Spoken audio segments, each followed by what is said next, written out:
Good evening. Welcome to the MT podcast. Myself, Mr. Wileycat DJ, and we have something different this week. So, across from we have... We? We, indeed, we, me. One drink. One drink, and that is it. So, across from me, we have... One punch. One punch. Oh, man like citrus. Yaga yo. And beside me you have... Man like Tongo, you're done now. I'm in the building. It's been a minute. Wiley. We have some special guests this week. Special guest this week, because next to me we have... Dixie from Galflex. Can someone turn up his volume, please? What's some bass in it? And the worst thing is, check. You know, Mick Dixie's a man who talks as well, you know. And Yeah. The volume's so low. Like, Is that better? Like the midnight hour. Like me.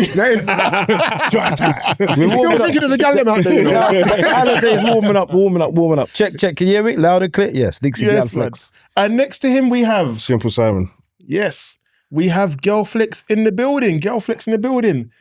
So, Wiley, we've got no time to waste. We started a bit late. Apologies on my behalf. On my behalf. All right. I was waiting for him to jump in. Yeah, well, coming through the Blackwall Tunnel and all that, you know how it goes, man. No, Coming fair from enough. and all that. So, we're going to get straight into it. We've got a lot to get through and time is ticking. So, just to hear a little bit more about you guys, tell us about Galflex, the background, the history, the present. Boy, the street sound from 1996. You know what I mean? And we're still there, consistent, doing our thing. And, you know, we're just keeping the entertainment alive, really, from the days from like house parties, obviously where we started off, and then into the clubs. And now we're still here. We're present. Okay, so it's very interesting. Sorry, can you share your socials so we know who to follow, who to add and all that? On all the platforms, please. Galflex Sound. And we've got individual ones as well for us and the team. Obviously, TikTok, Instagram, Galflex Sound. Myself as Dixie Galflex, Simple Simon's DJ, Simple Simon UK, A-Game Audio, Stingby, MK, and Demas Galflex. So is it the same across all platforms? Yeah. All platforms, yeah. How many of you are in the sound altogether? There's what now? There's six. Six. And imagine, I only know about 3, you know. And I've known you for the whole since 1996. Yeah. I only know about 3 of you. Yeah. It's all about the new generation. And the evolution. Okay. Man. So these are upper-comers, Galflex. All right. Exactly. I like it. And obviously, because it was from the Galflex crew, it was called before. It was crew days them day, innit? Mm-hmm. And now it's Galflex Sound, because obviously we incorporated the sound system as well. You do sound hire and stuff like that, right? That's it, yeah. Yeah, man. Good, smart. Yeah, man. Good business acumen there. Try anything, you know? So, controversial question. What is so simple about Simon? What's so simple about Simon? Mixing. Go and explain. So it was something that I was not taught. I just watched and learned from just watching my uncles play music, and they couldn't mix. So when I started watching them and putting songs together, it was simple. Like, it was literally, it didn't take me more than 24 hours to work it out. Oh, wow. And then that was it. I just started buying my own music and just went from there. There was no questions, no arguing, no nothing. Okay, what was the first tunes that you bought? In fact, all of you guys, I want you to answer this. What was the first record? I know my first record. My first record. I know my first hip hop and my first dancehall. My first dancehall record was Supercat, Boops, 12-inch, Pink label, Techniques record label. Oh, easy. Wow. Yeah, I ain't give you that. Yeah, and my first hip hop album was Electro 9, and that was a compilation album on Streetwave record label. Nice. This guy knows his Okay, Wiley. collection. Man. First 12-inch I bought was Carol McNeish, Closer Than Close. Wow. That's the first 12-inch I bought. First album I bought was Tim Dog, Penicillin on Wax. Nice. First album I bought. Mine's gonna sound so dead. All right, bruv. Mine's gonna sound so wild. You can't even believe it. Because I don't even buy records like that. Michael Bolton. Then. All right, Tongo, what's yours? So the first record I bought, you look at me and even know the song. It was by a group called Whistle, Yes. and it was called Only Bugging or Just Bugging or Just something bugging. like that. Just Something bugging. like that. Yes. Yeah. Just bugging. Yeah, that's like on a little 7-inch thing. And the first album, I'm not really a record collection person or tape or whatever. And I think the first album might have been, I'm not sure if it was Michael Jackson Thriller or if it was NWA. I can't remember which one. The funny thing, you know, to go back to the point, I had those vinyls. I bought them, but I weren't DJing. So if you Right, talk so about this when I was is- I DJing, agree, I agree. wasn't in I'm- any- I'm I was saying as a DJ, when- as that's the DJ, first yeah. single I bought Okay, as a fair enough. DJ. I never bought these. I've never been a DJ, so, So just, fair. you just buying music because I love that song. All right. Yo, Dixie, what about you? Myself, Exodus, Bob Marley album. And but obviously with me, it was lucky because I took my dad's songs, didn't it? He had, Right, because okay. my dad had songs as well. He used to teeth his records. And when he used to bring them back from Jamaica, because obviously when you used to go to Jamaica, he used to bring them back in a suitcase. Then how they manage, you know? Because them things are heavy in the bumper. bro. No, but the 7 inches pre-release and all that. And like other songs, 7 inches. I bought I don't know, because them they used to buy bulk, like go to Blacker Dread, Supertone, Red Records. Red Records. You used to Certain man used to work put in down- Red Records. Well, yeah, we get to that part there. Simple used to Wild work for in Red Sound. Records and Blacker Dread. Mm. Used to put down songs like when we used to get our little any money we used to get, purchase the songs. And it wasn't DJs easy. will never know about that. It I'm wasn't. even a DJ and I used to love it. And I'm even a person that used to go and do that so often. Yo, we used to any penny we used to get buy vinyls and Yeah. like put that one down, and especially when there's like a bunch of DJs in the shop and like everybody was fighting for the one song. So no, I said it first. No, And I've that's got, my got like 3 copies. yeah. Don't worry, man. Next week you can't get it. Soon forward again. My one was the first tune I bought was because we had a sound clash in the community centre. So I had one tune to buy and I bought Position. Terror Fabulous. Terror Fair Fabulous. Fabulous. Because I knew the gal then would go mad for it. So I just said, all right, look, that's going to be my one tune. I could only afford one, innit? You know when you go there, and I was like, what else do you want? No, just that one. that one. Here's my £1.89 or whatever it was. Do you know them ones there? So it was that. But the first record I actually remember buying officially was, I want to say her name is Judy Boucher. Yes. Oh yeah. I Want to Make Love to You. Yeah. I bought it for my mum for Christmas. I must have been like 7 or something. And I remember, you know, the record shop, for some reason, the counters counter up there. is all over there. So you just put your money up like this and just say, can I have that one, please? Yeah. And you had to be manageable because you just get chiefed up. I used to go to a man called Tim's. He was based in Dalston Market. Mm. He used to get a lot of tunes. So yeah, that's what I remember. But all right. Coming back down to it. Thank you very much, Simon. Oh, and is Dixie now fried? Tell us about you today compared to you back in the day. Boy. Boy, I ain't got no incorporation with Dixie fried chicken. None of them up there. I mean, but yeah, no, I'm still the same as we used to back in the day. Probably a bit more weight, like, obviously, because you live life and whatnot. But yeah, still Just say you've been consistent all throughout. through. So if someone met you today versus someone met you 30 years ago, Yeah, it's still the same. same person. The same personality. If you come up to me, I'll say hello. If you don't say hello, I'll still say hello.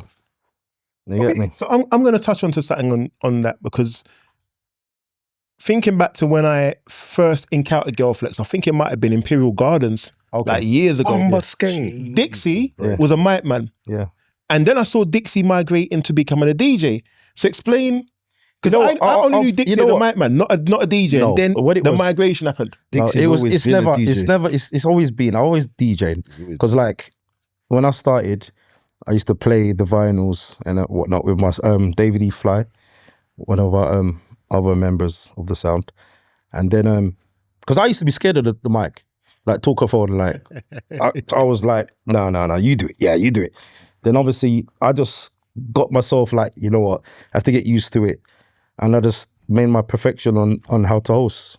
And it's not really about lyrics, because back in them day, you had to have lyrics and bars to do what you're doing. But I just host and crack to joke and entertain a crowd. And then obviously when linked up Simon now, I thought, you know what, he plays the music, he does the music, and that's when I started just on the talkerphone, and Simon plays the songs. So how did the crew become the crew? Because it sounded like you was separate entities and then you merged. How did that happen? Right. Let's go right back. Me, Dixy and Demas all went to school. Me and Demas were in the same year. Dixy was above us. But we didn't speak to Dixy like that in school. Of course not. Never speak to the yeah, above you, man. Right? I used to see him running around in the playground with the girls. And Yeah, but that was it. And then I was playing a sound, which is more of like a sound, yardman sound. So I was playing over there, and Demas was always with me. And then I went to a house party in Fulton Heath, and the girl said, "Oh, can you come to my party and play some songs?" All right, cool. So I lugged my record box. Me and Demas went to the house party. Who's in the house party? Dixy. He's already playing. So he's playing. So I've jumped on, and then we exchanged numbers. And then he said, "Yo, I've got this house party I want to play at in Dulwich. Come true." I said, "All right then." Got to the house party. House party was jam. Played there. And he said, "No, that's it. You're a part of the sound." That's it. There is no, And you have to and it's mad because even work your way Simon, through. There was no working the way through. he lived so close to me as well. We didn't even know that. Yeah, we didn't even know we lived so close. Quick question, yeah. So, was you called Galflex and then he jumped on and joined Galflex? Or you No, made he up was Galflex already once you got together? Galflex, and then I just joined. Okay. And that's the question I want to know, you know. Where did the name Galflex come from? Galflex, it was a thing where, like, because obviously it was me and my cousin, R.I.P. Anthony Rowe, G Money. All right. Galflex was us, man, them going out on a Galflex. I like it. Going on a Galflex. So not even, so it's not even Mad Cobra. I thought, you know, No, all these years, I thought it was from Mad Cobra, you know. No. Okay. It's going on a Galflex. Obviously, we'll go out in town as we do. Then we put on your hard shoes and whatnot. It was at Ritzy and the place there in Nottingham. Go on a Galflex. But obviously, them days it was just like, it used to be called Dixie and G Money. But I thought, no, I need to build a name for the sound. I thought, Galflex. That's it. Last from there. What was it? It was before, I don't know, flipping, from the 90s. From the 90s. Yeah, early from the 90s. Early 90s and... Before Cobra and Flex. Yeah, from the early 90s. And I thought, yeah, man, Galflex is the name.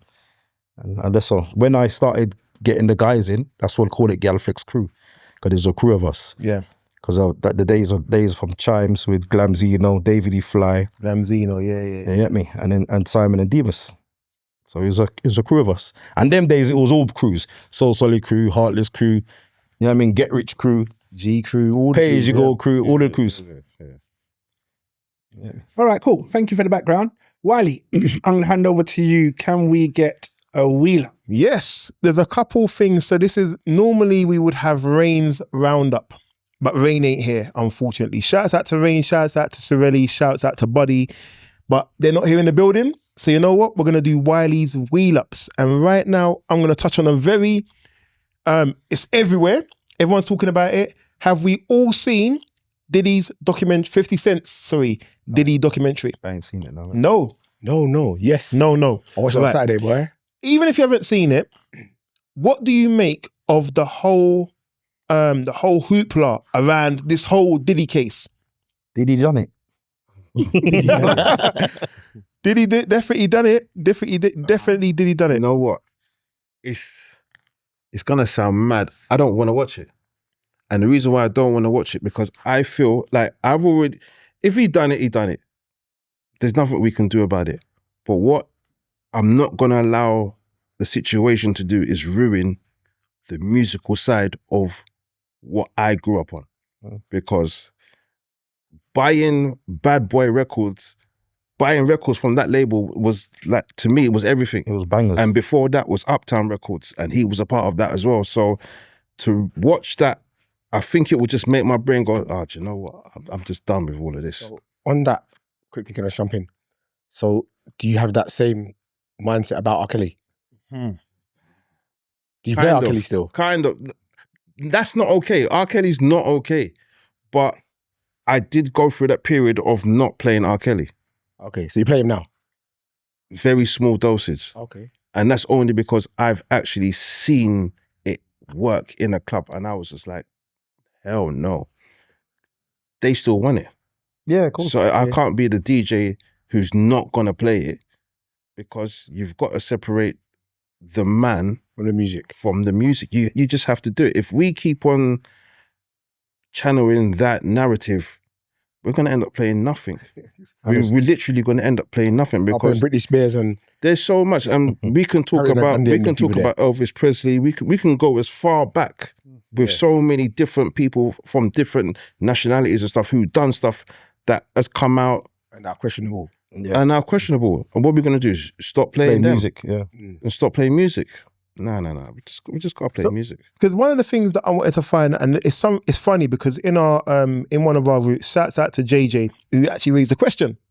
He said, are we as a community, as a black community I should say, culpable because we've allowed these artists, and it's not just the Diddy case, it's the R. Kelly case, it's all of these controversial cases. Even if you want to even throw in Westwood, you could even throw in Westwood. Are we culpable because we've allowed certain things to be happening, haven't ever called it out, and then we're now it's coming to light when I taken a moral high ground. But when it was happening, we wasn't on a thing of morally don't play R. Kelly. We all knew about the R. Kelly videos. We all knew about certain things about in the Diddy. closet. Yeah, but we all knew about all these things. It's not like Definitely it was all knew hidden. about It was Yeah, all but known. It takes more than one person to start that ball rolling, and nobody wanted to be that first person. Nobody wanted to take charge and say, right, because at that time there was no social media, so who was going to champion it and get a lot of the people to follow them? They get traction. Now, one thing, and it can just go viral just like that. And that's what's happened. Social media has taken over everything and just push a certain narrative. Doesn't mean it's right though. Doesn't mean it's right. It's just the narrative has just gone that way, and everybody's saying, right, do you know what? Yeah, let's just follow that until you hear something different. Wiley, what's your thoughts? My thoughts. I look at the whole Diddy situation, like R. Kelly, like Vybz Kartel when he was in prison, like Buju when he was in prison. Everybody was playing Buju. Buju never even stopped getting played. Nope. And Buju was in prison for very serious drugs charges. Vybz was in prison for link to do with murder. We were still playing these tunes. I'm not even going to talk about Tiger and what Tiger's in prison for. Tiger's in prison for certain things that I think it's like paedophilia. It's serious cases, but people still play Tiger. Yeah. And what's his name? The other dancehall artist that they said is a rapist or Elephant Man had certain cases as well. Elephant Man There's had cases. loads of them. Jack Yours had cases. That's what I'm saying. The Cure's on top of it, But so ultimately, we can't look at it. I always look at it as a DJ. I can't play tunes moralistically. I'd like to, but the crowd in front of me are not moralistic. No. If they say they want to hear "Step in the Name of Love" for their birthday tune, I'm duty bound to play that for them. I can't say, "Oh, I'm not going to play the tune." I'm booked for an occasion for something, and if you say you want to hear this tune, I've got to play it because that's my job at the time. Moralistically, now you're in a quandary because it's like, do you play what you know morally you don't want to play, or do you play what you want to play and what they want to hear? Ultimately, we're here for entertainment, innit? We're entertainers. It's no longer DJing for the love of it. We're DJing for the entertainment of the crowd in front of us. And to turn around and say, I'm not going to play R. Kelly. To be honest with you, there's so much music out there, I don't need to play R. Kelly. But if someone said to me, I want to hear Happy People, Step in the Name of Love, I would have to play it because the celebrant Requested, yeah. has requested it. Yeah. You can't not play it. Not at all. Not at all. That's my view anyway. That's just my view, but moralistic. Any other points on the Diddy case? Or the what I Diddy will say, documentary, I should say. it shouldn't change your mind. It wouldn't change your mind about the music. I don't think, as a person that's watched it. Yeah. I've said it's done very well. And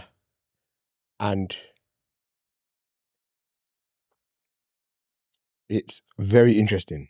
You'd be surprised what they address and what angles they come I at. think a lot of the stuff that's already been out there is probably in the There's more doc. than you would think, boy. There Trust me. probably is, but then Trust me, it's interesting. do I need to watch it? I just don't I hear know. you, I just don't know it if is I need interesting. to watch it. It is interesting. I'll tell you one thing. I probably will. I probably if one day out of boredom. No, out of boredom, I might just say, do you know what? Let me just see what it's about. But it's not like, oh my God, it's on now. Let me go. Nah, that's not me. I'd rather go and watch Joe and Jay, the podcast. To be honest, I watched that board. Do you understand what I'm saying? I'd rather go and watch another podcast than sit and watch that. And I didn't even know that it had four this is what I'm saying. episodes. And what's making it worse with me is 50 cents behind it. This guy is just the ultimate troll. Yeah. He's just the ultimate troll. Like, Yeah. it's Talking long. of troll, I saw today, apparently he only did this interview with ABC News. Yes, Because so Diddy can see it they are inside. Yeah, one of the only channels that play Diddy- in the prison. This guy. The guy is very calculated. Guy's He's a a bad businessman. man. He's a businessman. He's very calculated. But when the dirt comes out on you, are you going to be able to handle it? Because there's got to be something. So we'll just leave it there. Wiley. You know, What's the biggest concern for me when I've not watched all of it. I watched one episode, but the episode I saw, they was talking about Biggie's funeral and how Diddy has basically paid for Diddy's funeral and Biggie's funeral, I beg your pardon, out of the royalties of Biggie's own music. His own money. Yeah. It's mad. It's mad. But And then, didn't somebody come out about it? There was, somebody who was close to Biggie's mum say that wasn't true. yeah, you know what it is? You know the thing for me, yeah? You see all these, like with the R. Kelly situation, all these stories come out and I think to myself, that's all well and great. You're all talking about it now. But those of you that was in power, that was there shielding these people, it's not just Diddy by himself. It's not just R. Kelly by himself. Where's all the people that were shielding them? And this is why I say I cannot watch the program or listen to, because you got to think about it. If R. Kelly was doing what R. Kelly was doing, there was a lot of people around R. Kelly who sanctioned it, who turned a blind eye to it, who just said, you know what? It's not my business. And now all of a sudden everybody wants to come out because they want to make a quick money. Same thing with Diddy, same thing with that video for Diddy and Cassie. How long has that video been out? Exactly. But that video only came out because Diddy was banned to rights. And they wanted to make sure the nail was in the coffin. So all of a sudden the video came out. It's long. It's mad. It's all mad. Speaking of news though, this is news that we don't really want to be having to deal with, but unfortunately we do. Getz has pled guilty for the drink driving offence and the dangerous driving that had led to someone's death. I don't know how I feel about it because the whole situation is mad. Yeah. The whole thing is mad. Yeah. But generally, what's our take on the situation? And, you know, I don't want to say credit where it's due, but he's pled guilty. To be honest with you, I don't think he had any other course than to plead guilty. What's our take on the situation? He done it because you get less time. In this country, if you plead guilty to a crime, at the opportunity when you're given the chance to plead guilty or not guilty, to plead, when they sentence you, they will give you less time than if you plead not guilty and then they find you guilty. So I think part of it is for that reason. Oh, strategic, basically. Yeah. Okay. Dixie. Boy, he shouldn't have drove off, innit? Obviously, he's drinking and driving, but he's just go. I don't know. There's a tough one on him. It's mad because the speed. Yeah. Even if he wanted to stop, he would have stopped in the next country the way that he was driving because it was too fast. Yeah. It was just way too fast. So, and it's mad now because obviously, look, there's so much cameras around. Like Big Brother's watching. And it weren't even a street camera. It was like a Ring doorbell camera or something. Like I think it looked like a shop. Security camera. Yeah.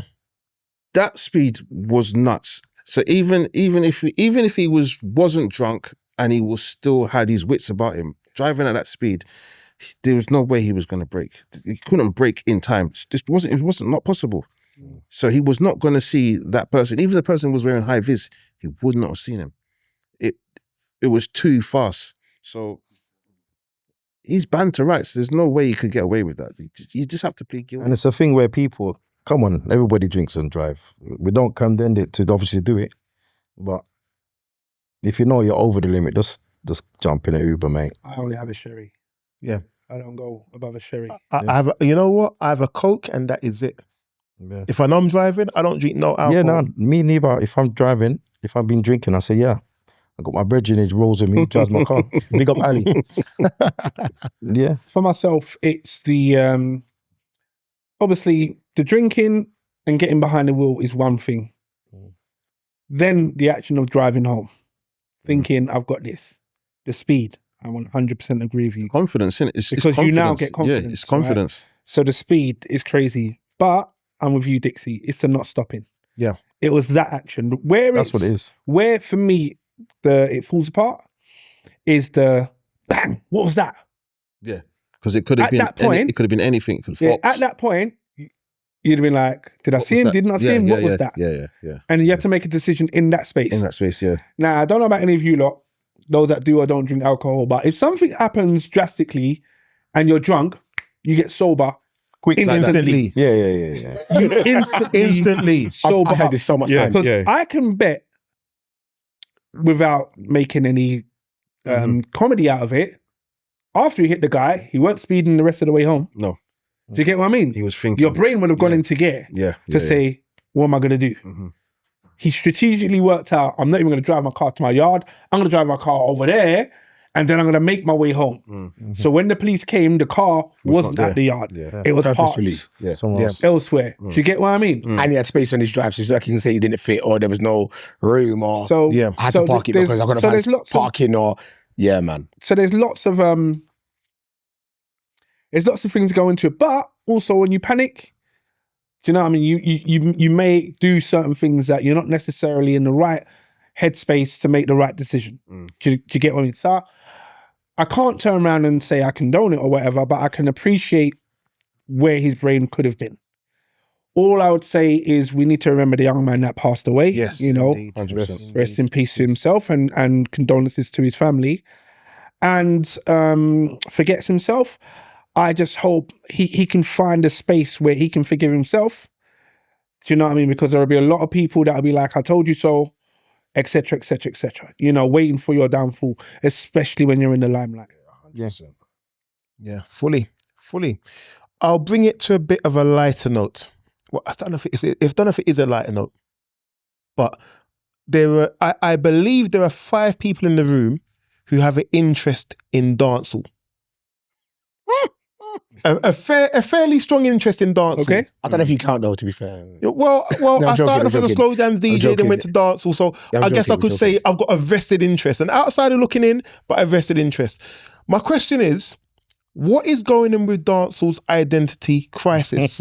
Because dancehall, from what, and I speak as a person who was buying the music, enjoying the music, not as a person who grew up in the culture, and I just liked the music.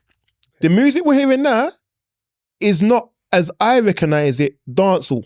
It is not. I don't know if it is. I don't know if you would all argue it is. What has happened to dancehall and what's going on with the identity crisis in dancehall? Dancehall has now broken down the way that hip hop has broken down, Trap, innit? where it's just got subgenres. So you've got your Beanie Mans and your Bounty Killers. They're the dancehalls, but then you've got the trap ones that are your Skilly Bangs and Skeng and all these guys who are now dressing up as clowns and wearing the strangest of stuff to perform. So identity, I think everybody's just trying to make it their own. But the sound of dancehall is just gone. I think to them they're trying to make it more of a universal thing that everybody can kind of appeal to and kind of like, but it's kind of taken away the main dancehall element of it, and it's just not really working. You know what annoys me? What vexes me? Do you remember when you used to hear a new rhythm? Yep.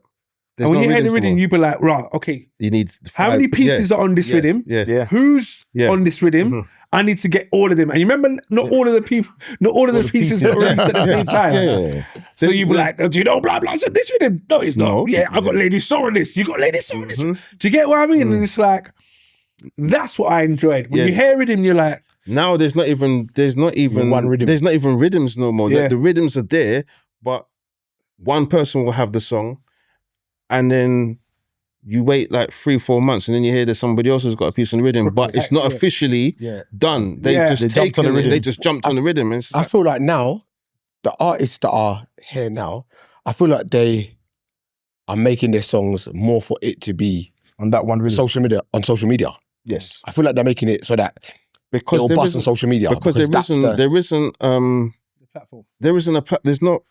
there's not the record shop no more where you're selling units. Yeah. You're not selling units like that no more. It's you have to stream once in it, it. yeah, me, once it's gone to the stream, it's gone. To me, Once it's on social media, it's now a viral thing. Yeah, to If me, it goes viral, then you've got a hit. that's what I'm saying. Like, they're doing it so that a dance can be made from it. Yeah. So it Yeah. gets a TikTok trend, Yeah. it gets a Yeah. Instagram trend. Mhm. That's what it seems to be like to That's me. what But it is. that's not necessarily a bad It's thing. not a bad because thing. if you look how the music culture is today, Mhm. like someone asked me, when's the last time you put on the radio to listen to music? And I was like, I don't remember. I don't remember putting the radio on because Simple Simon's going to be on 84.9 between 7 and 10. Yeah. Yeah. That don't happen no more. So because that don't happen no more, for a Joe public to listen to music, they're going to go over to different types of platforms, streaming platforms, social media platforms. And to get your music on social media, because if you go to a record label, they're going to say, all right, cool, sounds all right. How many streams have you got? I'll tell you the Do funny you know what I thing, mean? you know? And if you can't turn around and say, I've already got 3 million, do you know what I mean? On a self-release, Yeah. they'll be like, okay, maybe we can talk. Do you know what I mean? But you need millions. The funniest thing is, so we're sat next to Dixy and Simon, yeah? Yeah. They both play and do a TikTok live of their music when they're there and playing music. That's where I know that. And radio. And radio. Mm. But I couldn't tell you the radio station they're on, but I could tell you what times I'm going to catch them on TikTok. Fair. Because people now, I think, have migrated from watching or listening to radio, and they now are more going onto the social media aspects. Everything is visual. Everything Yes. is visual. So we still do radio. We're still on. Are we allowed to say the station? Yeah, We're definitely. on top. We're on top of FM. We do 8 till 12. So I do No, 8 till 10. late. Well, 8 till 8. I do 8 till 10 On what days and this? on Fridays. Yeah. Every Friday. And Dixie starts at 10 So whatever. and he could be on until 5 in the morning. Okay, so this radio station, is it only an online station? No, it's on FM. It's on FM. It's What's on the FM, FM. number? 95.5. 95.5. On top FM. Yeah. Okay. So we're still on the FM, but we stream on TikTok as well Just on TikTok? While you're doing that show? while we're doing the show. Yeah. Where do you get your most wheel up requests, shout outs from? I'd say TikTok. Because it's all online, isn't it? You got Yeah. to see your face. Obviously, because we're not in the studio, we ain't got the online thing to do if people's calling, but people would be listening to you on the FM band and go on TikTok. Right. Okay. You know what I mean? That makes sense. So coming back to the original question, Dancehall and I would Identity. say one thing which I noticed, and it's happening all over the place. When you have a hit song that could be from any genre of music, an Afrobeats hit song, right? Whoever, I don't know enough. They might be singing about, just because I can see a bottle of Sprite, they might be singing about a bottle of Sprite and how it sounds. Do you know what I mean? I open my Sprite and all of a sudden that's the Afrobeat tune. Yeah. You'll get a dancehall artist saying, "What he opened a Sprite, and so I'm going to open a Sprite and try and use the same piece, put more of I suppose, a faster dancehall beat behind it, but not be original, only try and reflex or remix off this, rather than set your own thing and say, do you know what? I've been in the studio, do you know what I mean? I've been working a drum beat or whatever else the case is, and I've come up with this. Now, because of that, if you do not stay true to your chords, your melodies, then you become a whore, innit? So here's my question, yeah? So here's my question. Here's my question. Just take anything from anyone. Has Afrobeats destroyed dancehall? Because Afrobeats, if you look at the timelines of when music has changed in terms of the effects of it, Afrobeats coming in has coincided with the shift and change of dancehall from rhythms to the beats that they're using now, and sort of like the trap and the drill sort of beats that they're sort of using. I get it. Has it affected that? The answer is no. Okay. Because if you look where dancehall started fading out as a mainstream underground genre, and where Afrobeats came in, It's embraced it. it just blended the two. I don't think A phased out B. I think dancehall was already on the decline, because you also have to remember in Jamaica, they stopped certain artists with certain tunes being played on the radio. On the radio, yeah. Now, because tunes weren't being played on the radio, you might get them in the club now and again, but people weren't really on them as much. So it stifled the airplay of certain songs. And if they're not being played on the radio in Jamaica, how the hell are we going to get it, do you know what I mean, on Uptown? On Top FM. How are we going to get it on the Top FM? Do you get what I mean? Because we don't even hear this. So then therefore, the music was being suppressed. Artists weren't allowed to come and perform in the I'm talking about the UK right now. Yeah. They weren't allowed to come and perform in the UK. If we wanted to see certain artists, we had to go to Germany, you had to go to France, you had to go to Holland. Do you get what I mean? That's like for us. If that, or Ireland, do you get what I mean? It just got a bit silly.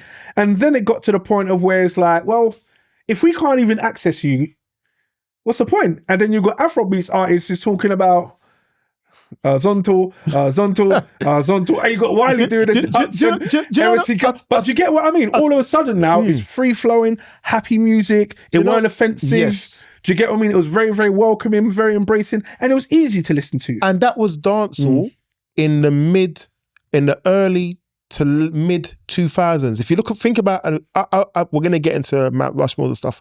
I put Elephant Man on there, and people would say to me, "Why you put Elephant Man on there?" Because I say from a period of time, he was running it. Yeah, but the thing about it, his tunes was all about happy tunes and dancing. Yeah. He bridged the gap. He definitely. And if you look at Afrobeats, Afrobeats was all about happy tunes and dancing.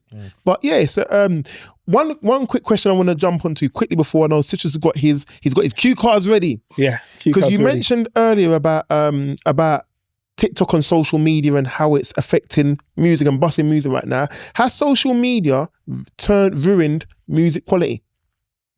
Because I used to remember you used to be able to buy a song will be 3-4 minutes long. Now you're talking about maybe 2 minutes, a minute and a half. Yes, we would probably mix the tune out after minute and a half anyway. Chorus, verse, mix it out. Yeah. But now the tune not even lasts up to another chorus no more. You don't even get a bridge no more. Nah. Yeah.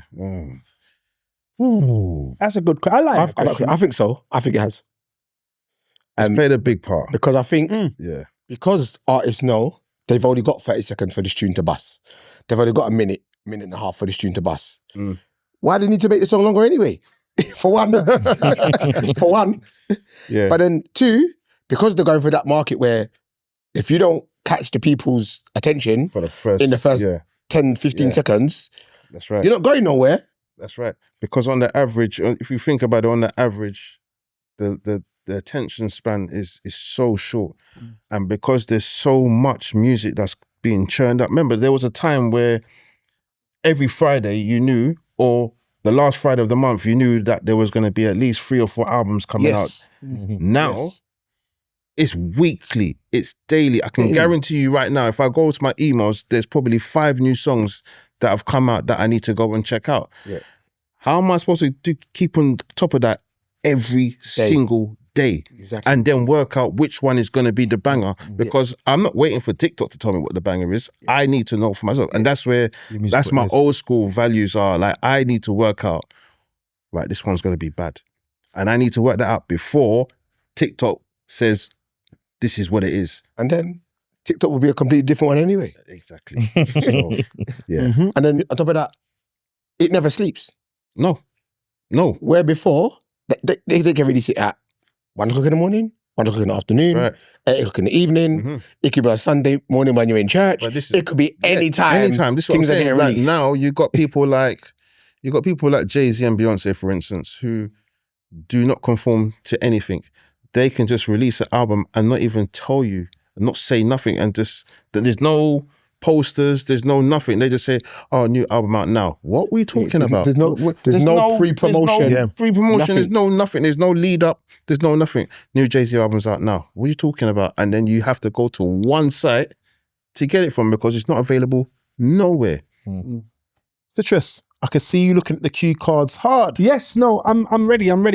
So we've had a nice warm up, and we're into the topic, which is great. But Simon, are you ready? Dun, dun, It doesn't seem ready. And look, we haven't even got the producer here. So I'll tell you what. you catch a small blind. Gents, so no one else knows the answers to these questions. What are the top 5 musical cultures in the Caribbean? Work out the order. Top Is that 5. hold it? Is that for Caribbeans only? Yeah. No, I said in the Caribbean. No. Are you asking on the Caribbean? No, I'm asking people? everyone. Oh, okay, I'm just making sure. Please, Carnival. Caribbean as in the music genres. music Music genres. Genres, yeah. So obviously dancehall, soca, bouillon,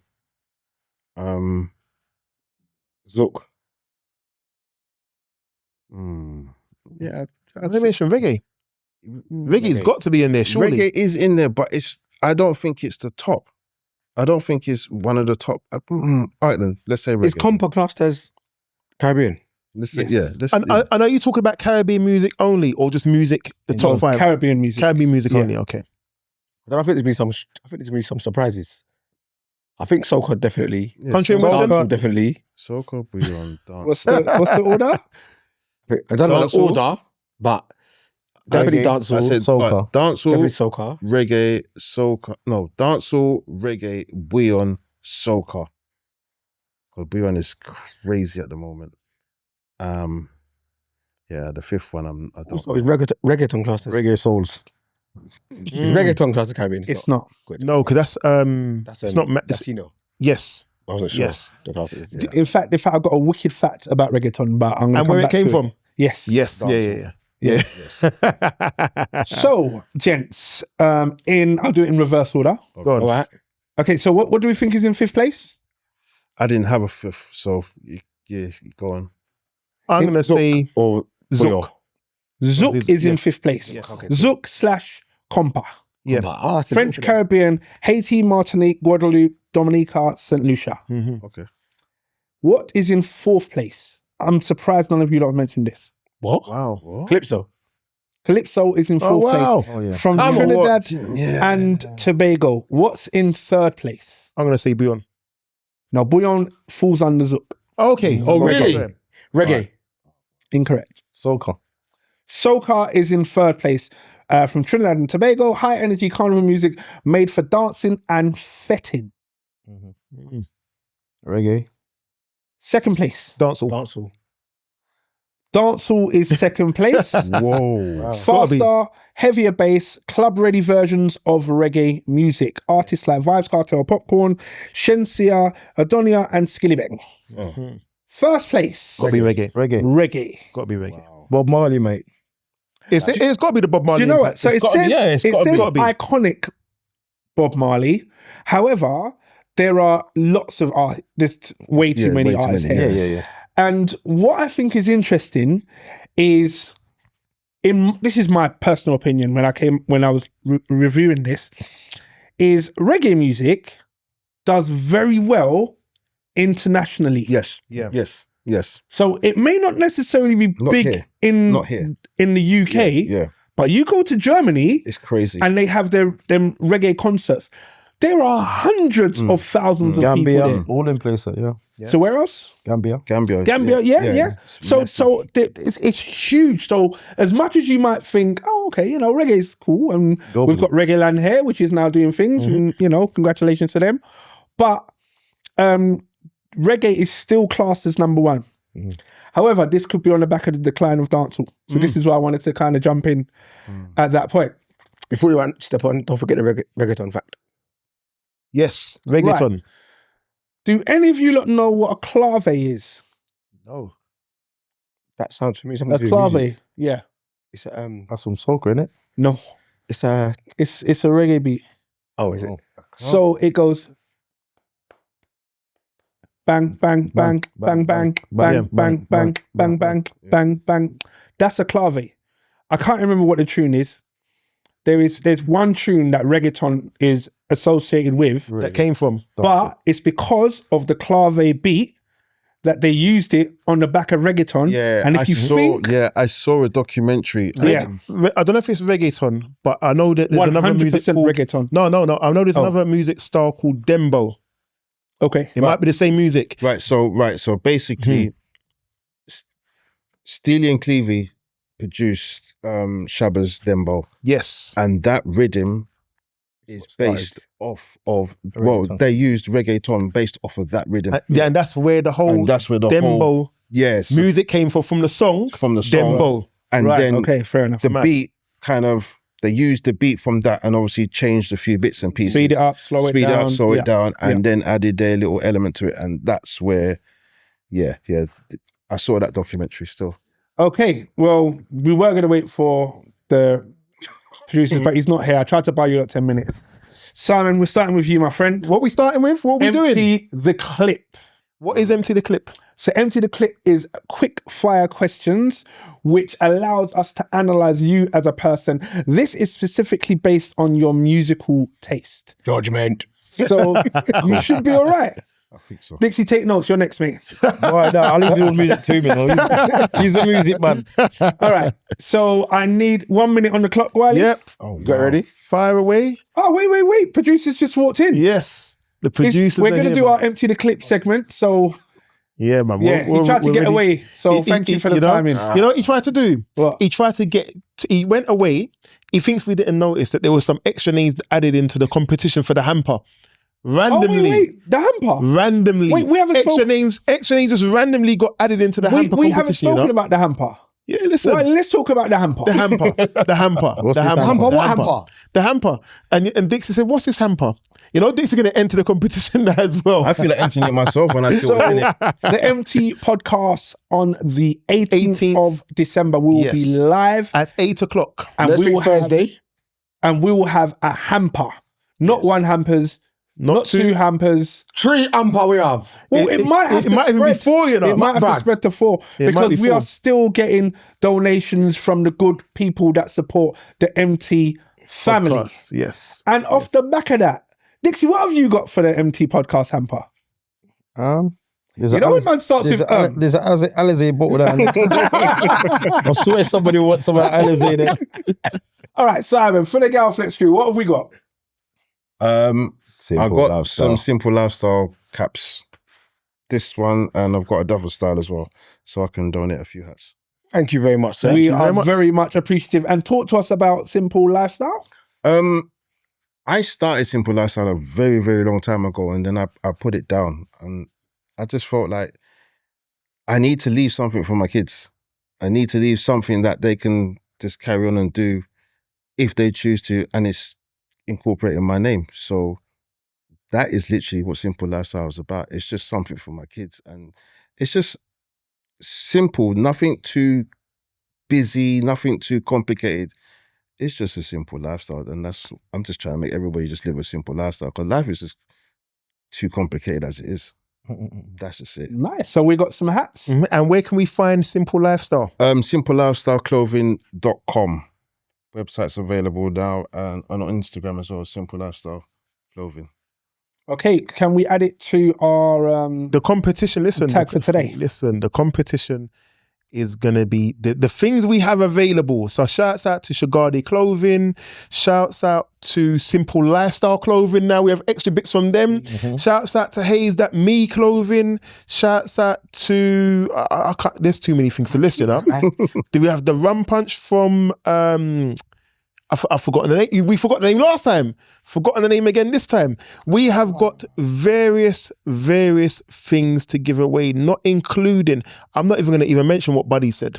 Buddy turned into Scrooge. Buddy is, for those who don't know, Buddy is Scrooge. Buddy has said he's not feeling the hampers. He don't want to give away nothing. But Buddy has said, if we get to 1,000 YouTube subscribers by next week, by the 18th of December, he will throw in, was it an extra bottle? Is it an extra A bottle? whole extra bottle of drink. A proper size, not the size that he got given last week. No. A proper size thing. Proper size thing. But you know what? Because Buddy ain't here, we're going to throw Buddy under the bus a bit further. It's not one bottle, it's 2 bottles he's got to give away now. And he's not here. He's not here. I think I'll throw in a bottle of Rumbocla. I got Rumbocla. You can get. You see it? Rumbocla. This is what I'm Sorry, saying. Tell us you about know. Rumbocla. What's Rumbocla? Rumbocla is my good friend from Nottingham, Yes. and it's we was actually sponsored by Rumbocla. Like what was it? The carnival. Yeah, carnival last year. Wow. So it's a It's a very it's going on. It's going I on never good. knew it was your is it? friend, and I have a bottle at very home. smooth. It's probably, I'm not really a brown drinker, but you see this one here, smooth. So is it rum? Just rum? It's rum. Oh, okay. It's so. I wasn't sure if it's a rum, if it was a rum. yeah, punch, it's, if it was it's a... rum. It's Okay. so Straight smooth. It's so smooth. I can fling in a Rumbocla. Still. Yeah. Okay. So you see, girlfriends come here, they never just came here empty-handed, they're giving you all the chance to win something. See, they get involved. So- Hey, get those subscribers like that. Yeah. 18th of December, all you got to do, follow the Instagram page. There's a video on there. Just subscribe, follow the page. Put in the word done in the comments. That enters you into the competition. And on the day, we've got 3. It's looking at 4 competitions now. Don't forget the extra, you can get extra bonus entries by doing things like tagging people in the comments. Yep. Each comment with a tag, with a different person, gives you an extra single entry. Screenshot your subscription to the YouTube, that's another extra entry. Yep. So you got enough chances. So we could put your name in 5, 6, 7, 27 times if you want.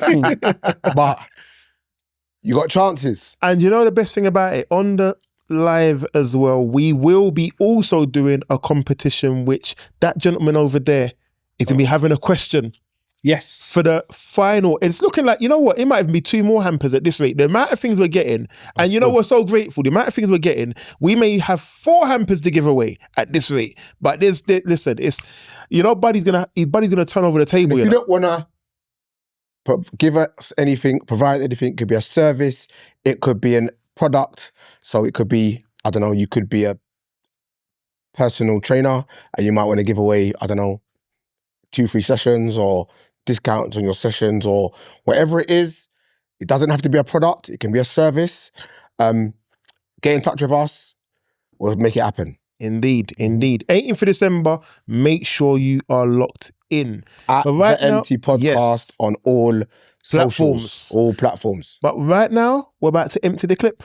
Yes. Simon, are you ready? Wiley, do we have 1 minute on the clock? We have 1 minute on the clock. Producer, are you ready? Start Got the thumbs up. from now. Okay, Simon. 90s dancehall or 2000s? 90s. Slow jam or hip hop? Keep going. Quick smart. Hip hop. Beanie or Bounty? Bounty. Revival or reggae? Revival. Garage or UK rap? Garage. Garage or funky house? Garage. Garage or jungle?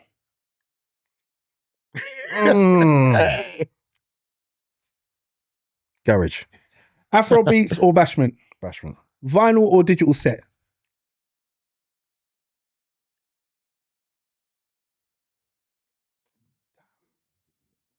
Come on, let's go. I don't know.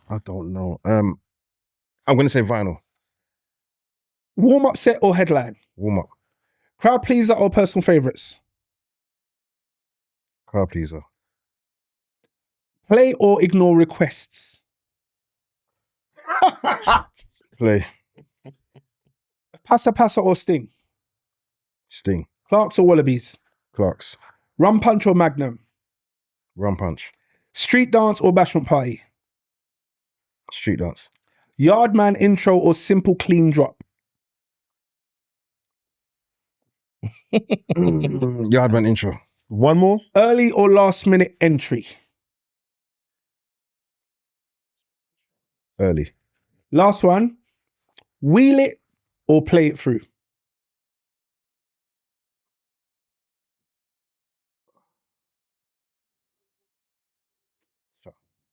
Wheel it. This was quick fire. But thank you very- Simple Simon. Thank you very much, Simple Simon. We We really simplified appreciate it. All right, Dixie, you see how it's done? Mm-hmm. You ready? Go on in.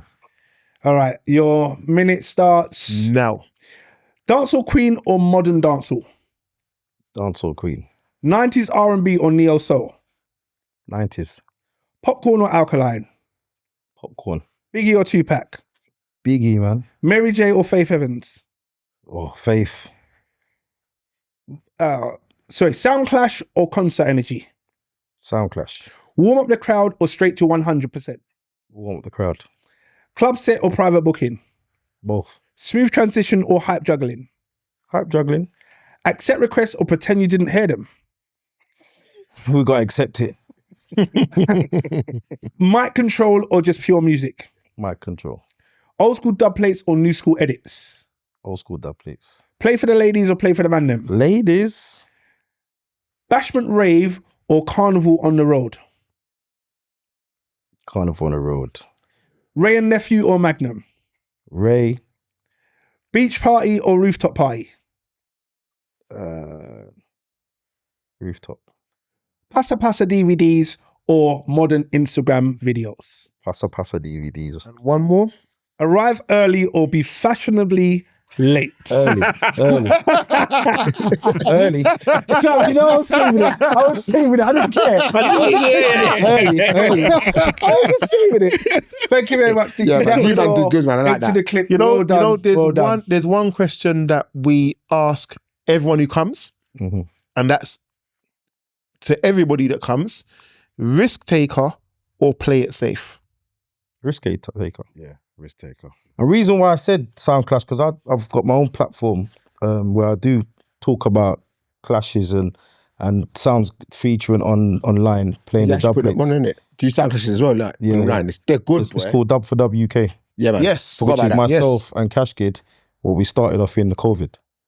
Nice. And how's it going? It's going good. It's going good. Yeah, Every year, well, we got a clash going on next week. Like every Sunday, we're on YouTube, and out of this platform, we've actually gone to Antigua to host a clash. Wow, Oh, fantastic. So yeah, that's big. what it is. That is big. Because how it started off was like in the COVID. I was playing some dub plates on Instagram, and I said, "Yo, Simon, jump in and play 2 dub plates." And then Kashki jumped in, and he done his thing as well. I mean, because we love the dub plates, and that's what we do. That's how Galflexes, we always started playing the dub plates to just be different. Oh, yeah. You lot slow jam dub plays are legendary, man. You lot went in on the slow jam thing. Yeah. No lie. And it's not like not just bashment. We got hip hop, R&B, Yeah. garage, funky house, all types of dub plates, and that's what we like. So the question in terms of dubs and music, and I know because I'll be open. Simon's got a collaborative group WhatsApp with loads of us DJs in there having loads of conversations. Mm-hmm. Loads of issues get brought up in there, and It's needed. It's needed, but you know what it is? It's interesting conversation. At certain times, the conversations are conversations that are needed to be had. Yeah. So I'm going to ask everyone actually, because we've all got an interest in DJing. Mm-hmm. In this new technological era where we have gone from vinyl through to CD, through to laptop, and we're now seeing the rise of AI. Mm-hmm. Yeah, is there still a future of DJs? Because effectively, and this could even go with like playlists and stuff now. What do we still need DJs for? What are DJs still needed for? Have to have them. Because AI, no matter what you do, cannot handle the live interaction. Mhm. As in the intuitive audience, the crowd in front of you, for example, that someone kind of making a request and ignoring them or playing it. The AI is not going to be able to see their reaction and know, all right, pull up the tune. Do you see what I'm saying? It might intelligently know it, but it won't know it, if that makes sense. I'm gonna come to Simon. I'm gonna come to Citrus because I can see your hand. Your head was shaking like it's gonna come off your neck. I don't think. I think AI is gonna do its best, but the thing with AI is anything that's man-made is do you know what I mean? It's gonna get to a certain point, but I don't think it would ever take away what a DJ ability can do. I just don't think it will, because it's what a DJ does is too nostalgic. It's just walking into a club and just looking for a DJ and there's no DJ and it's just a machine that's just mixing music. That's not cool. Seeing a DJ and a man with a microphone and doing that all day, I can't see AI taking over like that. I really can't. But obviously in a wine bar setting, it can work. That's going to definitely work. Background music. Citrus, your head was about to come off its neck just now. I disagree with both of them. Go on. What you have to remember, AI is 0 and 1s. It will know your top 100 playlists and yours and mine and yours. It will talk to your Spotify and your Tidal and your Apple Music and whatever music you've been listening to at home, because Siri doesn't stop listening or Google doesn't stop listening. It will know all of the songs that we all like, and it would be able to play them in a certain order that we like to hear them because we have a common interest. AI will know that. It's not like someone has to be like, yo, play that next, please. It will know what tunes you want to hear because it will know on a Thursday when you're driving home after work, it's been a long day, That's the music you play that playlist. Yeah. So it will know, yeah, at this time, on a hot day like this, these are the songs that he or she likes to listen to. And it would have, obviously, the biggest music record box in the world, and all the mixing's going to be on point. It will know how long for, it will know how long we listen to music for. All of this information that you're saying is intuitive. Machine learning is machine learning. Do you get what I mean? As much as you might say, oh, we always need doctors, right now they don't need doctors. We need surgeons. We don't need surgeons. Do you know what I mean? So, sorry to say, gents, you lot are showing your age. I hear it. I hear it. I don't think so. I hear Let me you, finish. but You lot are showing your age because what it comes down to, and I spoke to Wiley about this, there's this young Afrobeats DJ. She's more of a crowd entertainer. She's got huge chests and she wears low cut tops and she's just jiggling with her little boobies and doing all that blah blah blah. that's not And what's her name? I don't know her name. And she's doing her thing and she's not wearing headphones and she's just chopping the music. I see her just chopping the music. I'm like, and this dancing and all the people around her dancing. And I was watching the videos on TikTok. I was like, you're not actually doing anything. Do you know what I mean? There's not one thing artistically that you're doing. You're aesthetically pleasing because you're dancing, you look like you're having a good time. All the crowd behind you are dancing, so it looks like the rave must be lit, but you're not actually doing anything. And when you think about it, it's probably the Serato crate just doing its own thing, do you know what I mean? And as much as we don't want to hear it, it is what it is. And if you want to wheel up, press the button. Serato will know, wheel it up, take it back to that point. We're going to cut off the intro because we don't like that bit anyway. We're just going to play the next hook and then we're going to bring in a mix. It's funny you say that because there's been. And I'm not just saying her. Yeah, no, but that's what there's been a few blogs online where people have been saying that there's a whole new kind of generation of people that are having these apartment parties. And the DJs are just there and they've just got all these people around them just dancing. But they're saying that is not real. Like for a DJ to get the real effect, that's not real. That's just you buying into that DJ and making that DJ look good so that DJ can get the booking. But put that DJ in a real dance, he ain't going to have a clue what to do. So, or she. So don't look at it in that sense. So I understand what you're saying. I've seen, I don't know if it's the same girl, but I have seen it, and I can't remember her name though. I can't remember her name. Funny name. Yeah, it doesn't sound like a DJ name. No. But I've seen a lot of them just There's a lot of standing them there going on. dancing, chest out and everything. And you're like, They're standing there dancing behind the DJ bots. what's going on? And no headphones. And you're just slapping the crossfader. You're just slapping, Just slapping it across. You're just slapping it across. And you're dancing. And your chest is dancing. Remind And me of that. I don't know what his name Ovo or something or something like that. Some DJ used to always play mixes on the beach. Oh yeah, I've seen that. It's like very light, fair, very light. yeah. He's And American. And the controller's not even plugged in. Controller's not plugged into nothing, blood. It's just floating in the sky. Yeah, yeah. And two of them. he's just playing his mix that he made. Also simple. Whatever his name is, I don't know. Yeah. But Him. here's the thing though, They're like getting views. That used to annoy me, bro. But the thing views is, crazy. But when he I goes to actual rave and plays, he can't. Can't play. but this is the thing though, does he need to? And I don't agree. I don't agree with.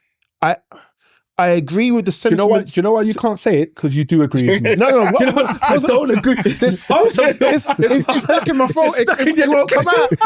But my point is, I agree with the sentiments the situation is saying, Yeah. but I don't agree yeah. with the principles. But the principles are what they are. We had Supermax on here, we had Longers and Dags on here, Levels on here. The questions has always been, so we're all DJs who started off in the 90s from vinyl. So we could say from the vinyl age to today, totally different. We would say if someone started today, they were cheating. Yeah. Because they weren't having to do the whole learning and Research, mixing with yeah. vinyl. Okay, but do you know why you were cheating? Because you never learned how to play musical instruments. So if you went further back This is to what when there was in bands, not even do you get what I mean? Go back even to DJs before our time. They had to use one turntable, Yeah, not even two. So you got and a old school house phone. yes, Yeah. It's all evolution. So are these people really cheating, or are they adapting to the situation of what they have come up in? Because we would say, oh no, you can't have a DJ not mixing, but they would say, but the crowd's dancing. Do I care if I'm mixing or not? Do they care if I'm mixing or not? Exactly. But This don't is the forget, problem. all of us adapted because we was all vinyls to the CDs, to the laptop. I remember days when people used to say, no, use my laptop and play it. You get me? But even now, you got your USB sticks, what people are DJing on. Listen, So you got to move with the times because like, You just have to move with the You have times. to move with the times. You just have to adapt. But I It's just not irrelevant anyway. If you don't adapt, you just get left behind. get left behind. Yeah. you just, and I feel that's why a lot of the DJs that were around when we were around earlier on, that's why they're not here now, because they just couldn't conform. And it is conforming, because if you don't conform, you just get left behind. it's that, and I'll tell you what it also is as well.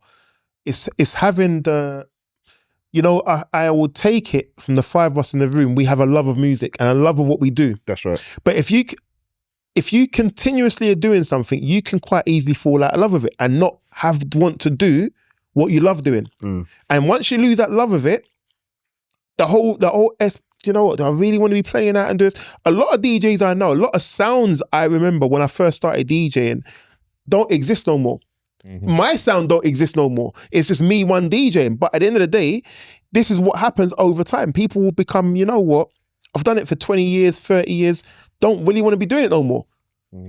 Back to your original question, about do you think I don't think they're cheating, because that's like saying, I put it like it's for a gamer. Saying, oh, they're not a real gamer now because they didn't start on, I don't know, Atari. Spectrum Plus 2. Atari 2600. Commodore 64. Or Commodore 64. You lot are so old. Atari with a one stick. Yeah, the Atari, like one stick and one button. Like, because you didn't start on that doesn't mean you're not a gamer now, because you don't play. Yeah. You play, Yeah, like, you're right. so To move with the time. they have to come with, like, they are 15, 16, 21, whatever age they're starting now. So they can't say, oh, right, I've got to do the stuff from back in the day, because that's not available to them. Even they can't even go and do the stuff from back in the day now. Can't. They can't even go and play vinyl, or Well, you they can try now. and you can try and go and buy the consoles and stuff, but Like, it's not worth it. they've been what's it called, superseded, and they're Yes, extinct. push to the side. Like, you can't even connect them properly now, or do you know what I mean? Like, it's just not gonna happen. So they're not cheating. That's the tools they're using, the tools available to them. Which ties into my final question before I jump and throw the ball right over to Citrus. As DJs, or mic men, whichever one you want to look at it, are they undervalued? And I say that because when you look at events taking place, and you look at club events and whichever, DJs without DJs, there is no event, there's no music, there's no fun, there's no enjoyment. But they always seem to be the last people either looked after, either paid or valued. Did you see my WhatsApp status today or something? I know you did. Every so often I go on a rant.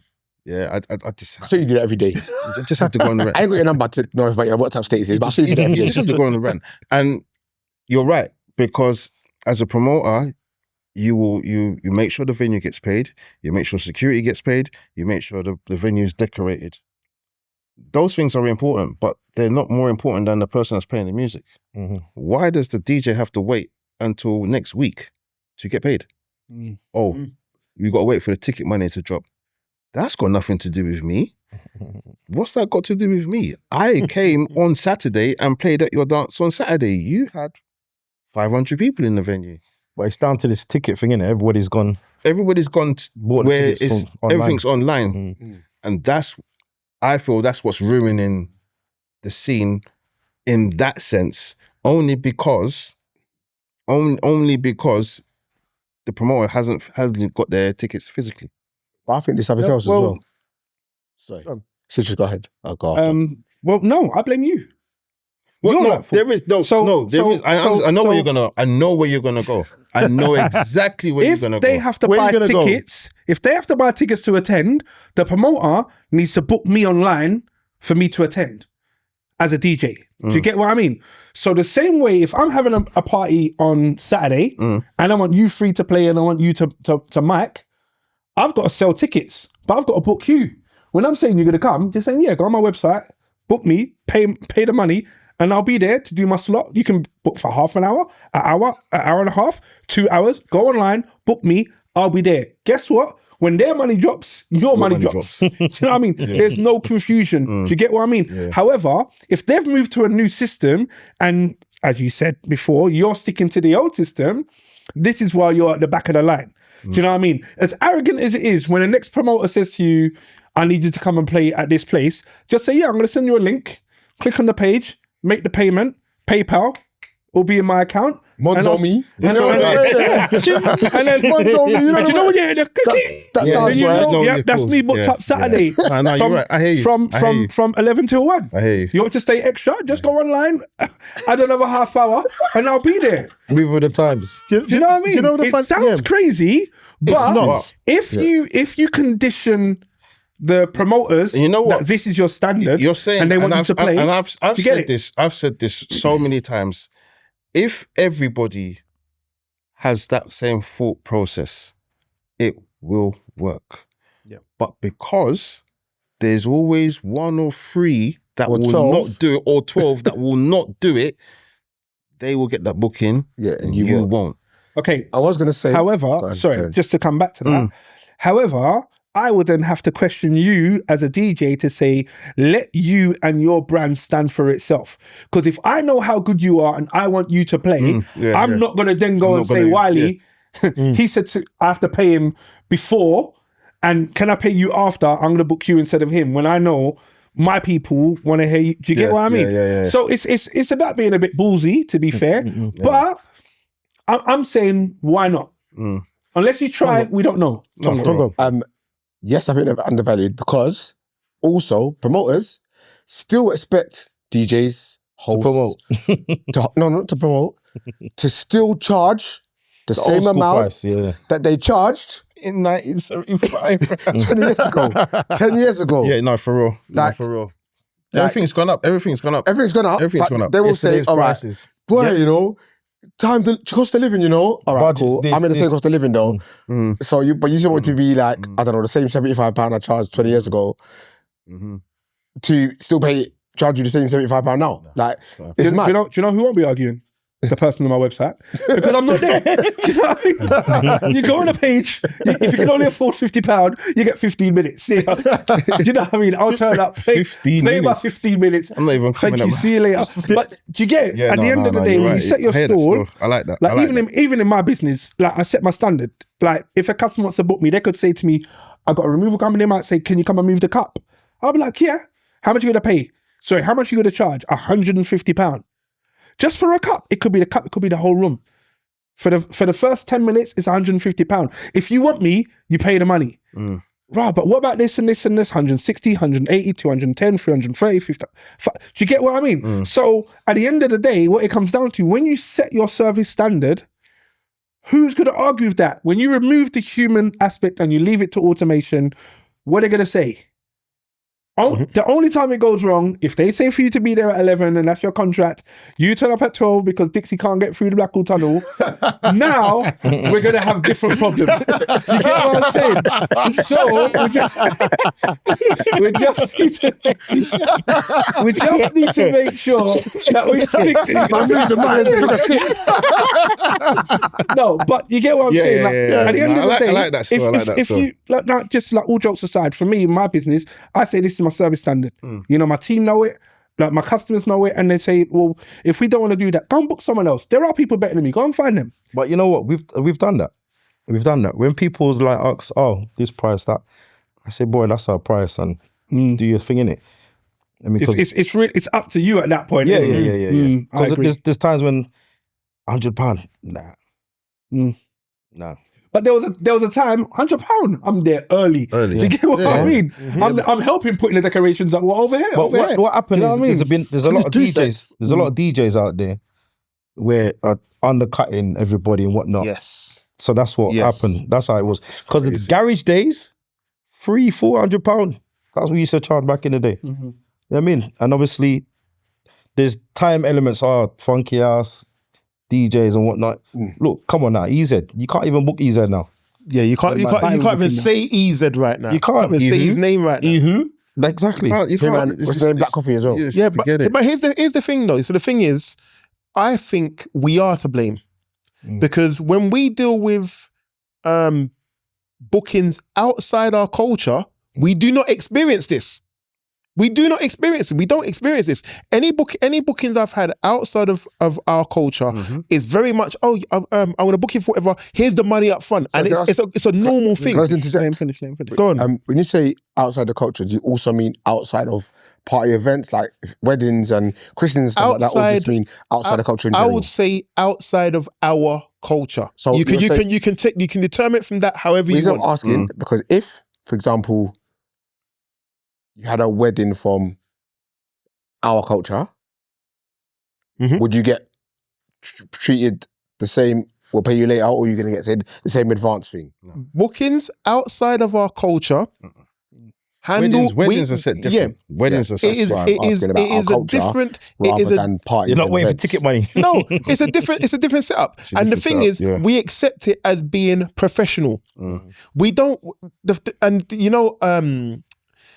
in another life, I am very involved in trade union work. I strongly believe DJs need to have a union. Only because everybody goes in and has a lot of individual mindsets, but there's no collective. And if collectively DJs said, you know what, listen, no, we're not having this. We're not having this waiting 2-3 weeks to get paid. The dance was 2 weeks ago. Everyone danced, everyone nice, everyone drink up the drink, and everybody, you got all your pictures, your videos, but now I'm waiting to get paid. Without me, there's no dance. So there's got to be a collective element to it. But as Simple as said, people will do things to undercut it because somebody will say, you know what, listen, forget them lot. I'll come in, I'll do the work, I'll do the set, and just pay me £50 and a plate of rice and peas or jollof rice, and I'm nice. 8-hour set, I'm nice. Okay, it's so true though. It's not lying. It's not lying. Question, gents. If we left here just now and we went on to High Road X, and you were hungry, what would you buy to eat? Depends what was open. Not Dixie's. me eat before my father down the studio. What would you buy? Depends what was open. Depends what was open. Yeah. So you know the a nice posh kebab shop. Shop number 1. Shop number 2 is a Caribbean shop. Shop number 3 is a Nigerian specialist takeaway. Shop number 4 is, you know when you see them videos with the Indian man in Calcutta and they're serving food with their hand and they're doing all of that. That's shop number 4. Which shop you going in? I'm going to the Nigerian where I'm going to get suya, jollof rice and everything. Sounds great. Guess what? The queue is out the door. I'm waiting. It's 4 hours long. I'm waiting. You got to go home. Because that's what I want to eat. Okay, where are you going? You're getting Caribbean. The queue is longer than the Nigerian I queue. don't give a shit.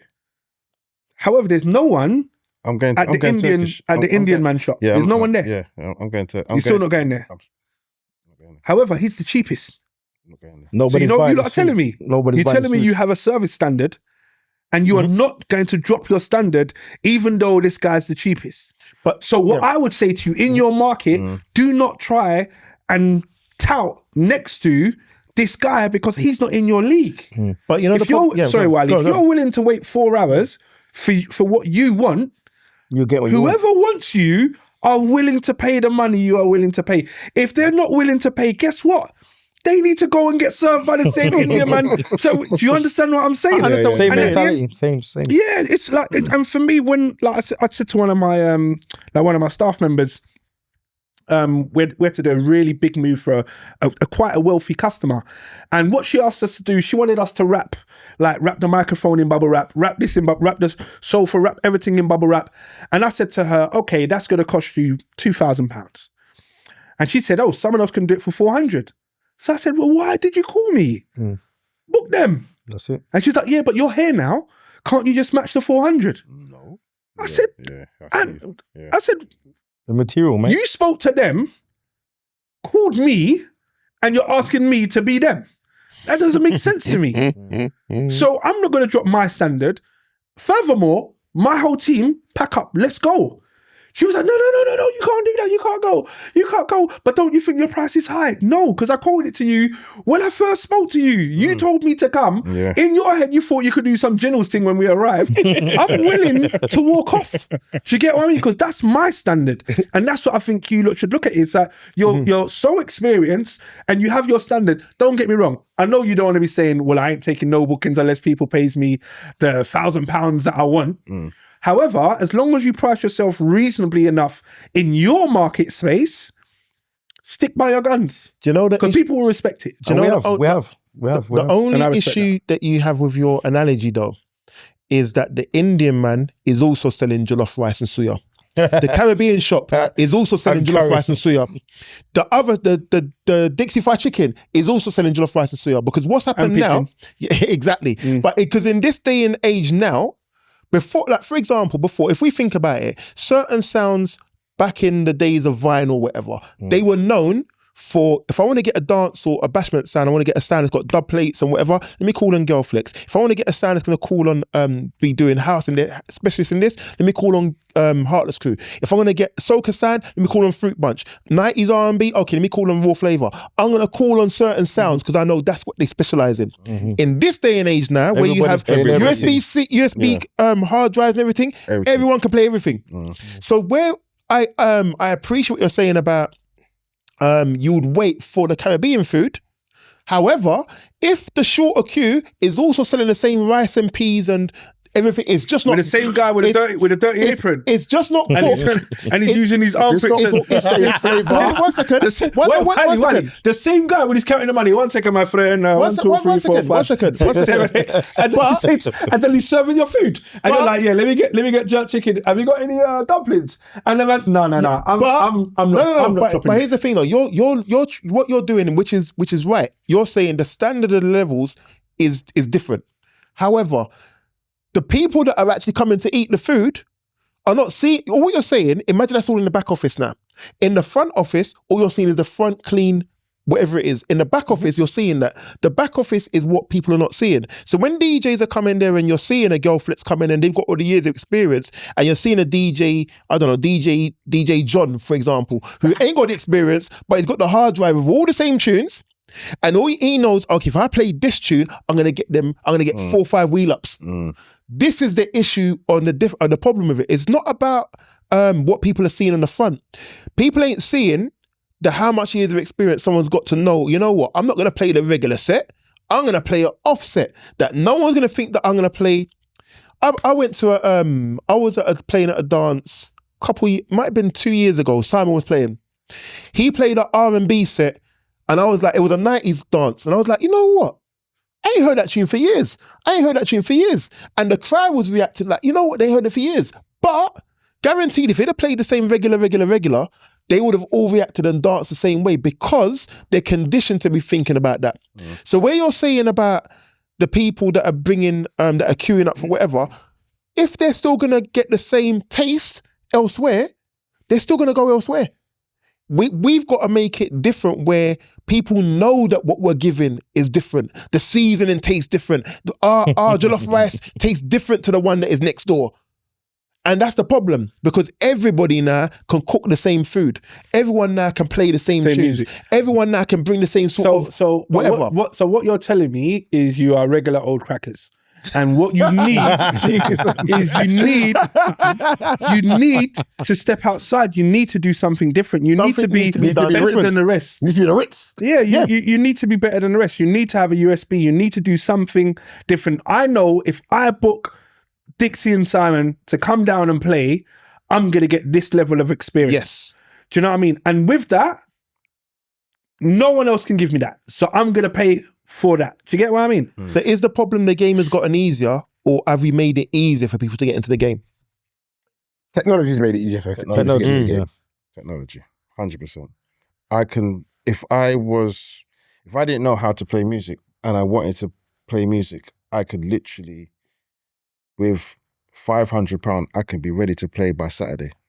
It's that easy. You just go online, you can buy folders of music, every genre. It's going to cost you about $150.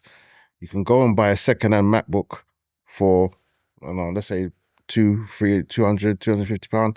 You're ready to go. All you got to do is just plug into a controller. You are a DJ. That's how easy it is. Not forgetting to download the drivers. Yeah. That's how easy No it is. tips, Dixie. No tips. You understand? Where before, you had to go to every record shop.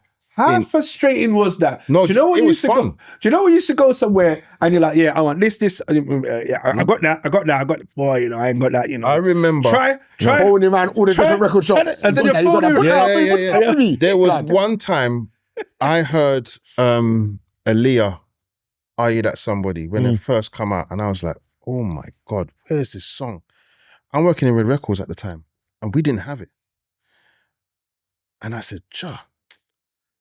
And then well-known DJ came in, PC Mystery, and he said, I got it in Body Music. I said, Body Music?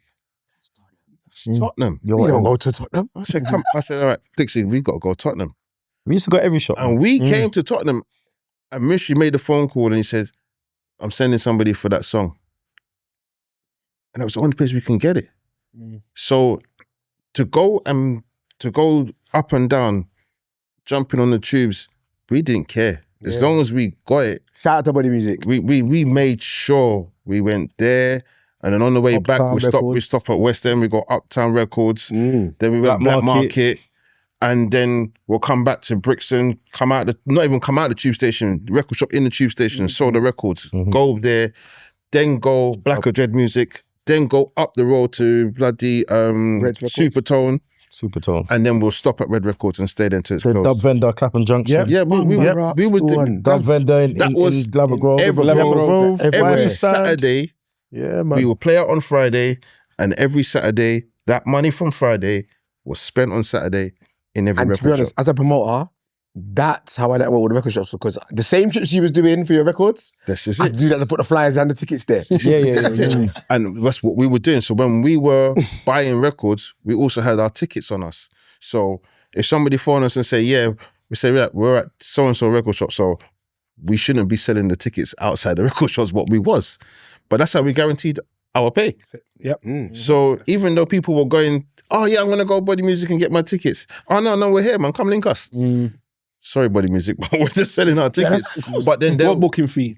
Right, exactly. Like you aren't getting a booking fee for us. Body Music, you have to pay the booking fee. But that's what we were doing. We were and we weren't driving. It was straight travel card. Boom, boom, boom, boom, boom, boom. You know the travel card in the first place. Whole heap of records.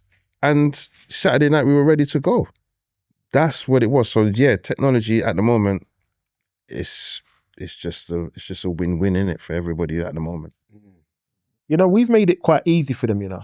In all honesty, no controversy, no nothing. We're going to bring some controversy now. I'm ready. Mount Rushmores. I'm ready.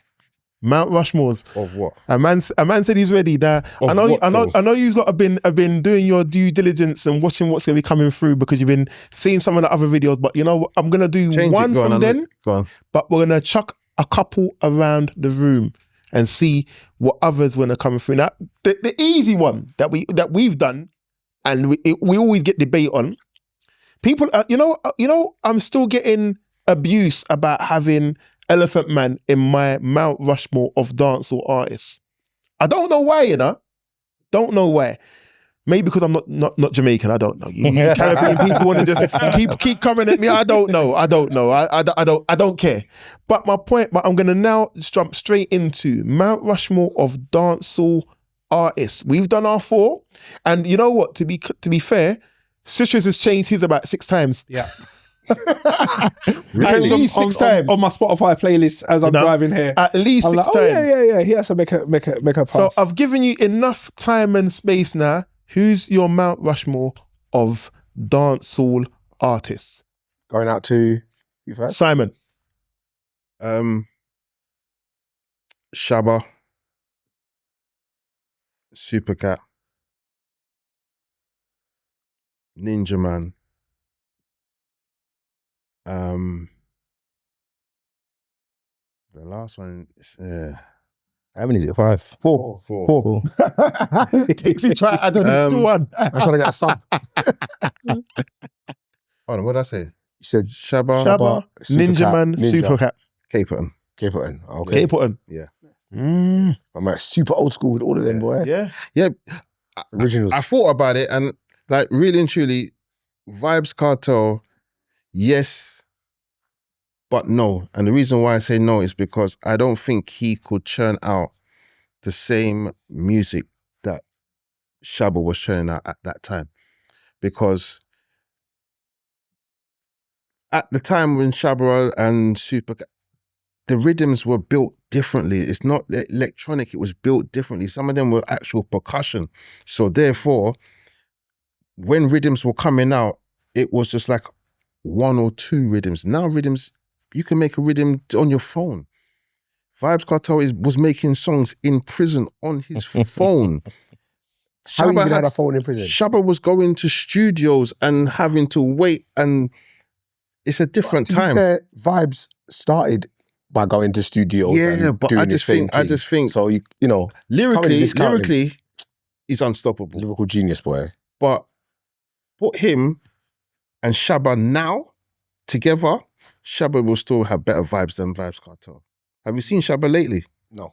Listen, you need to see Shabba lately. He just done a boat cruise, Jam Rock boat cruise. And it was him, Spragga Benz, Spraggers are and silent Baby assassin, you know? Baby Baby Sham, and Shabba wiped the whole floor with the whole of them. Because Shabba is still on top of his game. The Emperor.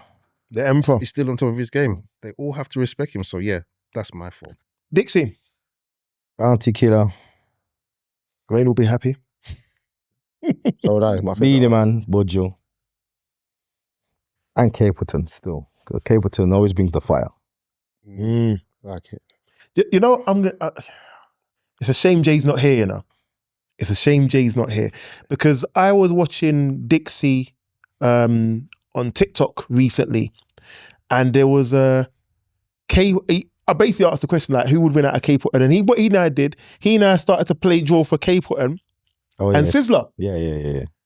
I didn't watch it to the end because it was late at night, and I was trying to watch it so I could be able to try He and got crazy. run down Jay. Who actually won that clash out of the 2 artists though? Capleton. Okay. Just for producer Jay. That's what I meant to say that for, you know. Capleton went in on. I don't think Sizzler could beat Capleton. I've said this so much times. don't I don't even know how it's even a question. Capleton's got enough tune. Capleton's got too much. Too much. Randomly on the Capleton thing, I was watching remember when in lockdown and everyone was on Twitch? Yes. Yeah. So I think it was a Twitch anyway. C6, he done a Capleton, I don't know if it was a tribute or what. But he was, oh my Lord. Yeah. Cheese on bread.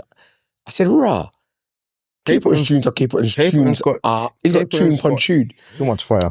Man made a tune about his tunes. Yes. Hits. Capeton's Man made a tune about his tunes. got hits, but the thing is, I think although they are similar artists, I think Sizzler is more reggae conscious artist, and that's how he came out. Even though the one Pump Up Boom Boom come out of nowhere, that was so hilarious. It just came out of nowhere. It was like, huh? Really? What's that about? But he's more of a conscious person, where Capeton came out gal from the jump, went conscious, but still gave us gal tune throughout the whole of his career. He hasn't stopped burning fire.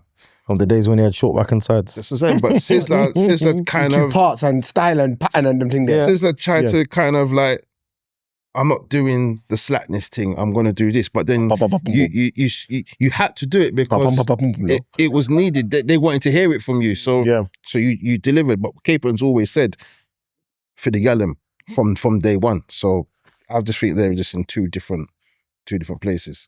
I remember seeing him in Ocean. In Hackney Ocean, Bomb by Rex. Mad.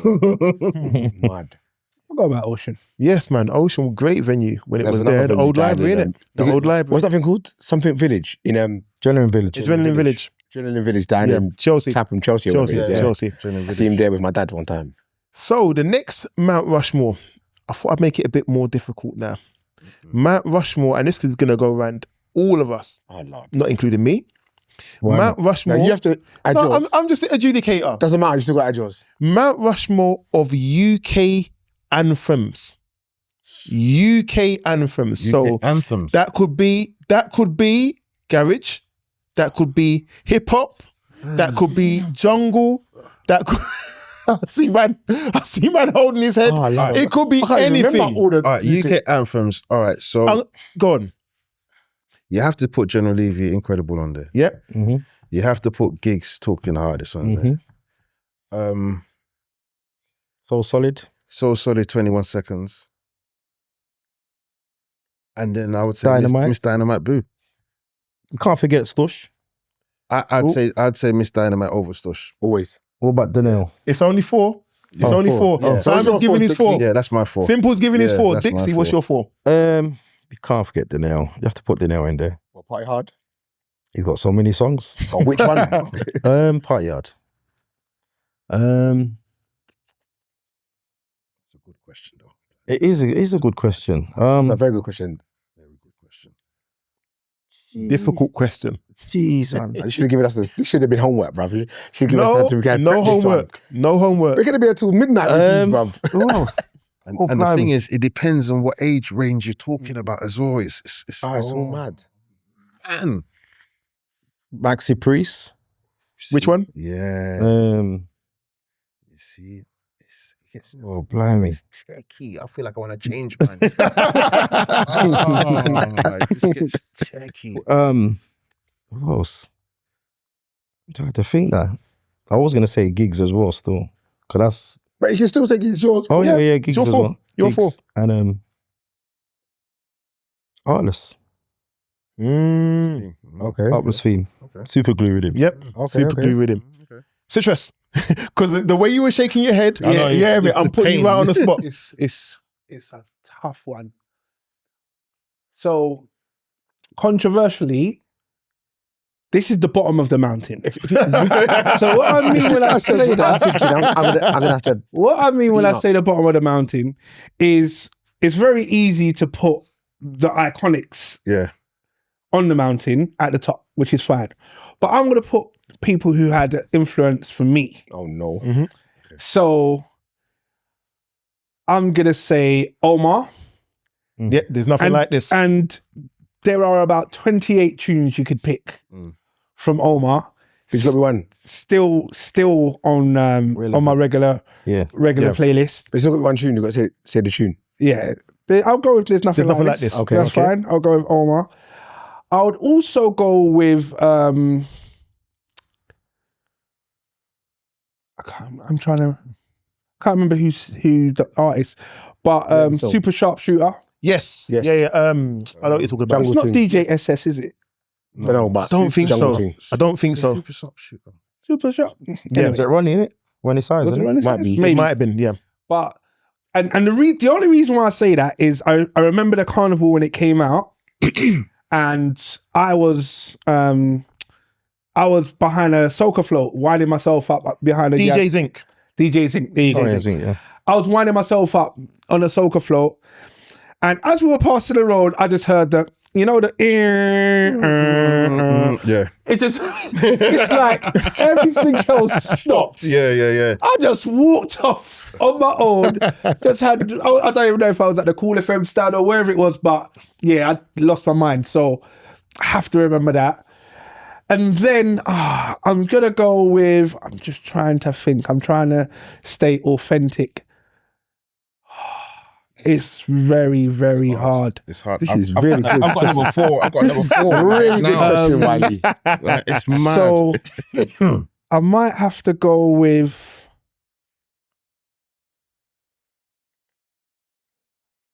Robbie Williams, and I think the tune's called Angels. Yes. Yeah. Yeah, and only because it reminds me of someone.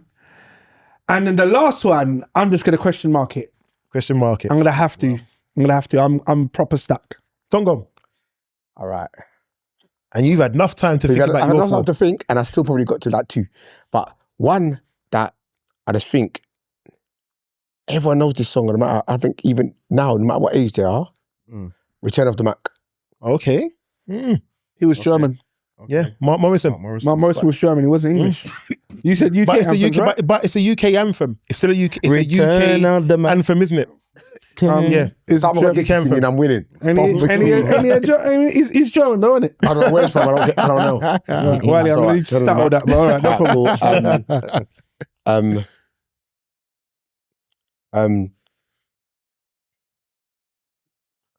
Can't remember the damn name of the song. Sing it. Oh my God. What's the other ones? All in this time. I will help you out with the fact that Mark Morrison was born in Hanover, in West Germany, but he is a British artist.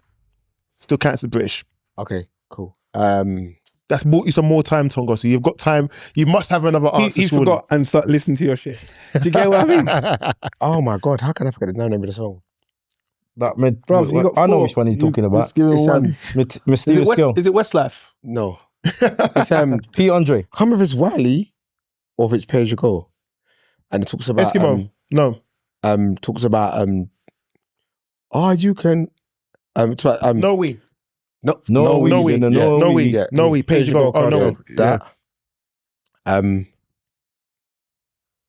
got to change one of mine now, you know. That just remind me of something. Did they say piano tune? no, I wasn't saying that. I was just thinking Light up.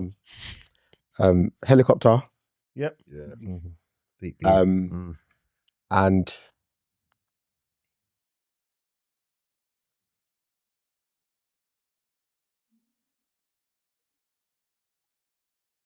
what are they called?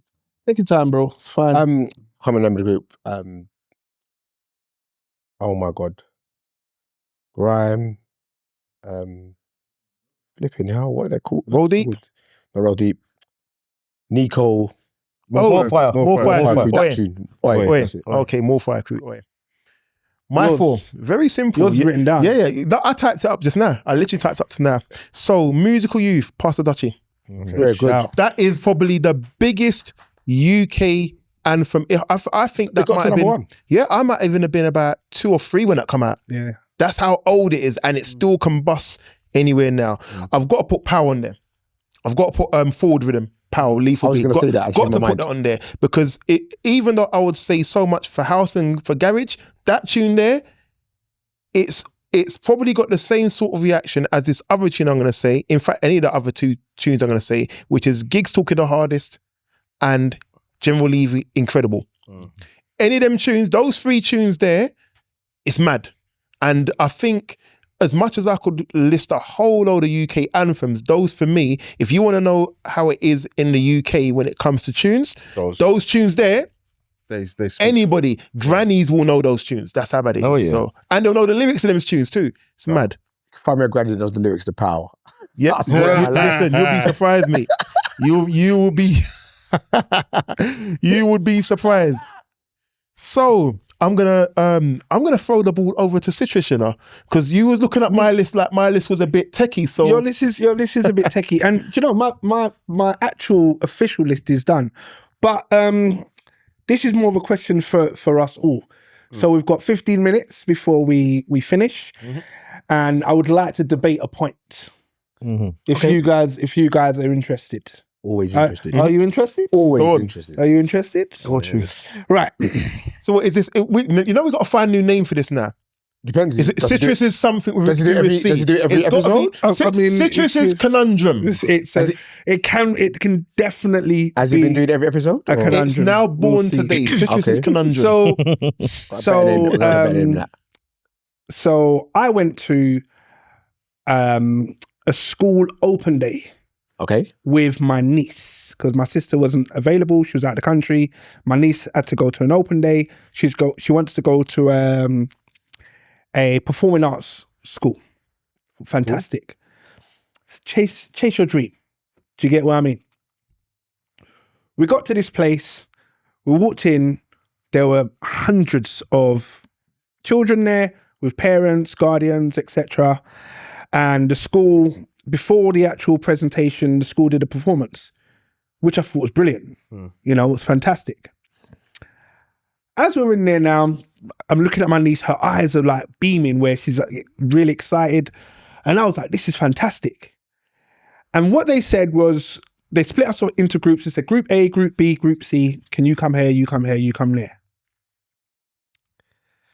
Our group had two, I don't know what you'd call them, the coordinators. One of the coordinators was a transgender man. So a man who's now a woman, which is fine. Do your thing. However, he had a short skirt on with heels and a little top. And What? in my head, I was looking, I was trying to understand, like, what are you doing here? Do you get what I mean?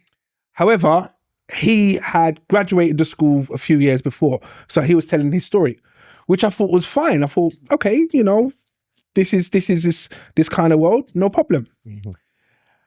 The other person was a Muslim girl, and she was very well spoken and quite out there.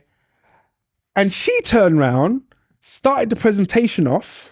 So they were there on the stage, and we were here. They started the presentation off, and she ripped off her hijab and says, "I do not need this." And then started talking to the group. Look at your face. This was my face. And I was like, huh? So I was like, what's going on? So they did their little presentation, and then the teacher came out and said, we want to show you what diversity in our school will be looking like in 2026. As in to show you can be from this extreme all the way through to this extreme. And this is what society looks like. And it's okay. And it's okay. So obviously we watched the presentation. My niece had so many questions. You know, they do the little breakout talk. On the way home now, she says, "Uncle, what did you think?" So before I reveal what I said, I'm asking the uncles, what do you think? And all I'm What do you asking say? is about the scale of what this school presented as options for education. All right. Okay. I want to know. Yeah, you go first, please. I want to know. Did every breakout group have this? I don't know. I only saw the one. extremity? I only saw the one. That's my first thing. I only saw the one that I went to. Yeah. So I That's can't my answer first question. My second question is, for the point of the extremity or not, why is this person dressed inappropriately for children. That's not answering a question. Yeah. And in regards to what I'd say, her question in regards to what I say to her, I would focus on the school itself and its opportunities and her potential school life there, education there. That's what I would focus on. Next 2 to 3 years. Yeah. Okay. I focus on that rather than It's one of those ones where points. it kind of goes back to how you bring up your kids at home and what you show your kids and how you've grounded your kids. So when they see certain things, it's not going to affect them. It's not going to shock them. So they're not going to be like, oh my God, what is that? So if you kind of grounded your kids in a certain way, certain things like that, it's not going to affect them. It's just not going to phase them. They see these things all the time on telly. It's not an issue. And what we've got to remember is it's a performing arts school. You're going to see so much more than that. So if that's what they're seeing at the beginning, where are you going to be shocked from this point, right? You're not going to be shocked anymore. So this is the start, and it's going to be worse. But is it right? Is it wrong? We can't say anything because society is just changing all the time, and what we teach, or maybe how we were taught, is different to how we have to teach. How we have to teach. So we have to kind of mind our P's and Q's, because what we teach at home gets broken down in schools. It's a completely different thing. So when your kids come home and tell you, oh, but mum, dad, this, that, and you're like, no, but that's not what I taught you. But this is what school's telling you. Now you're constantly arguing with your child about what's going on in school, and it's just like going on in life. Do you understand? Mad. So it's yeah. It's the life we're living now. You got to live with it, innit? You can't. If you try petticoat your kids and not show them, they're gonna see it. Internet, TV, at school anyway. So it's something you just got to teach them your way. And obviously, if you don't want them to go, you don't take them to that school kind of thing. I appreciate that. For myself, how I went about the answer was, I said, similar point that you made is that growing up, we were told openly, you have to judge certain people. That's right. And you judge them as soon as you see them. Like it or not, do you know what I mean? Even they're scruffy, do you know what I mean? They look like this, they look like that, they're wearing these clothes, they don't have blah, blah, blah. So you were taught to judge. As time has progressed, this attitude of judgment has been reduced and reduced and reduced and reduced. So I said to my niece, I was the most shocked person in the room because I think everyone else was like, "Oh, this is normal." Yeah. Do you know what I mean? Yeah. But to me, it was a bit of an explosion. So I had to kind of remove my prejudice that obviously has been built up through all the years, and try to approach it on a even playing field, on a flat level. You mentioned about grounding your child in attitude to society. This is not universal. This is still very much a Western approach. Can you ground your child in this society, keeping up with our heritage culture? I don't know if you can, you know. You was telling us what you said. Not 100%. Not 100%. But you can install the basics, and then however they take those basics and add on to it, it's entirely to them, because everybody's an individual. And at that age, what we're talking, 15, going to be 16, yeah. They're impressionable. They already think they know life already. They already think that they know so much already. So what you've taught them from 5 to 10, that's installed in them. They know that. They know it, and they're always going to remember that. But going into secondary school, they learn a whole different world. the way that they talk maths is different. The way that they talk English is different. Everything is just so different. So trying to show them certain things, they're gonna see it in a different light than how we know it and how we were taught it. Wiley. Yeah, like I said, heritage totally different. I don't think you can. I'm a first generation British born Nigerian. My parents' heritage and what they taught me, totally different. Okay, we made the jokes about dancehall, but could you imagine me saying, I've said it before, me saying to my mum, no, my mum was very supportive. Oh, you know what, I'm DJing. What's DJing? You got books, you got this, you got that. She's supportive now. She was supportive when I got to a certain age. She saw what I was doing with it, but it's not our heritage. Yeah. So what is not your heritage is never going to be easy to try and address and deal with. All you can do in that scenario is look at the world around you, embrace that this is the world we live in, make sure your child is aware of the world they're living in, but also try and ground them into what your values and core values are, and let them grow their own values. And if their values are that they are looking at the world through a different lens, the same way we talked about DJs evolution, and it's gone from vinyl, CD, laptop, now AI. We're going to be the old ones saying, well, it wasn't like this back in our day, but the kids will be saying to us, but it's like this back in our day now. So you have to adapt, and you have to be able to be open to things that are happening, because that is the world we're living in, and you can't stop change. Change will happen. You can only evolve and go with it. So that would be my take on it. You can't stop it, but you can't impart your heritage, values and views entirely, because I don't think it's going to work. Tongo. In regards to heritage, I feel it's difficult, because I feel like we ourselves are kind of losing our heritage as well. Like, how many of us know if we have them, our mother tongue's language, for example, or the cultures, or have visited even our homeland, Yeah. as it is. How many of us can cook our national dishes? Do you know what I mean? Or know what the national dish is. Even that too. So we're sort of dwindling away from our heritage and making our own heritage, because we are, as much as we like to deny it, we are British.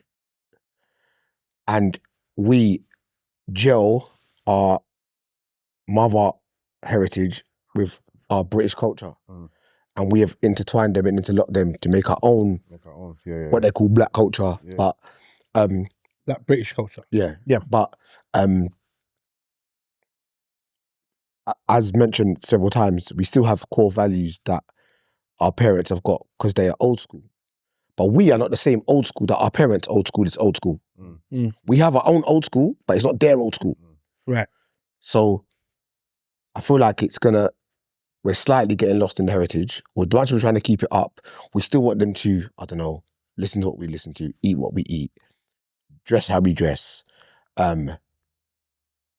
Some people are very, very religious, and the whole family's religious, and some of them, they are very cultural in the sense of that some households you go to, you can see they are very Guyanese, they are very Bayesian, they are very St. Lucian, they are very Jamaican. But in other households that you go to, You couldn't tell. they are Cockney as hell. Yeah. As black, British as black, You can't, Nigerian you as can't tell. they are You can't tell. Cockney as hell. So I don't know, man. Trying to keep the heritage, I think is going to be difficult, because I feel like we've lost part of it already. Dixie. Boy. It's this life, innit? This life we're living in now. It's revolving out at so fast. To keep up with it, it's mad. It's mad. And what's killing it as well is the socials and the TVs. So no matter what we teach our kids and whatnot, these social networks and that show them different ways of life. I don't know that as well. Very true. Yeah, very true. So, how I answered the question was that you never find the same snowflake twice, even though they come from the same sky. Mm-hmm. And my niece was like, "That's very profound." And then they kicked off the train, bro. But it was, and I just said, that's the only way I can explain it. I said they might all look the same, but when you get closer, you start to see little differences, and that's what it's like. People from in society, they may all look the same, but we've all got our own little differences, and some of our differences align us, and some of our differences, you know, Separate you. separate and keep us apart. So that's been my question. Yeah, I like that. I hit 15 minutes. that was Citrus's Conundrum. We're gonna find a better name title. for that. We're gonna find a better title. Conundrums Yeah. with citrus. Exactly. You know. So, as we're ready to complete the podcast, we ask you, gentlemen, to please summarize your experience in a few words.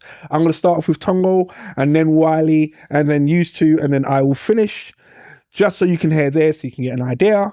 But I'd formally like to thank yourself, Simon, and to thank yourself, Dixie, for coming along. Thank you. Tongo, Firstly, to summarize. thank you guys for coming. Very nice to have you here. It's you, man, for a minute. It'd be good to catch up a little bit. I think today's podcast has been very interesting. That music question about British music was brilliant. Yeah. I feel that DJ union thing has got my mind doing somersaults. So I think, although I expected it to be such a light-hearted, fun podcast today, which it has been, I've got a lot of joke, good energy. It's giving me some things to think about. And in summary, I'd say, every experience you go through, try and learn something from it. Could be fun, jovial, could be serious. Take something out of it if you can, and go with it. And don't forget to enter the podcast competition. Yes. Wiley. Yes. Indeed. Once again, thanks to Girlflex for coming. Pioneers in the game. I think that's the tagline they use. And to be honest with you, if you remember Imperial Gardens, if you remember The Brink, and I'm talking back mid-90s, late 90s, through to the 2000s, to we're now in 2025. Brixton Mass. Listen, yes! It's not even a joke, but when you think about it, there's a longevity there. And longevity doesn't come easy because you have to be able to adapt and change. And there's a homage that you have to pay to people that have been able to do that. I mean, like I said, a couple episodes ago, we had G-Crew on here.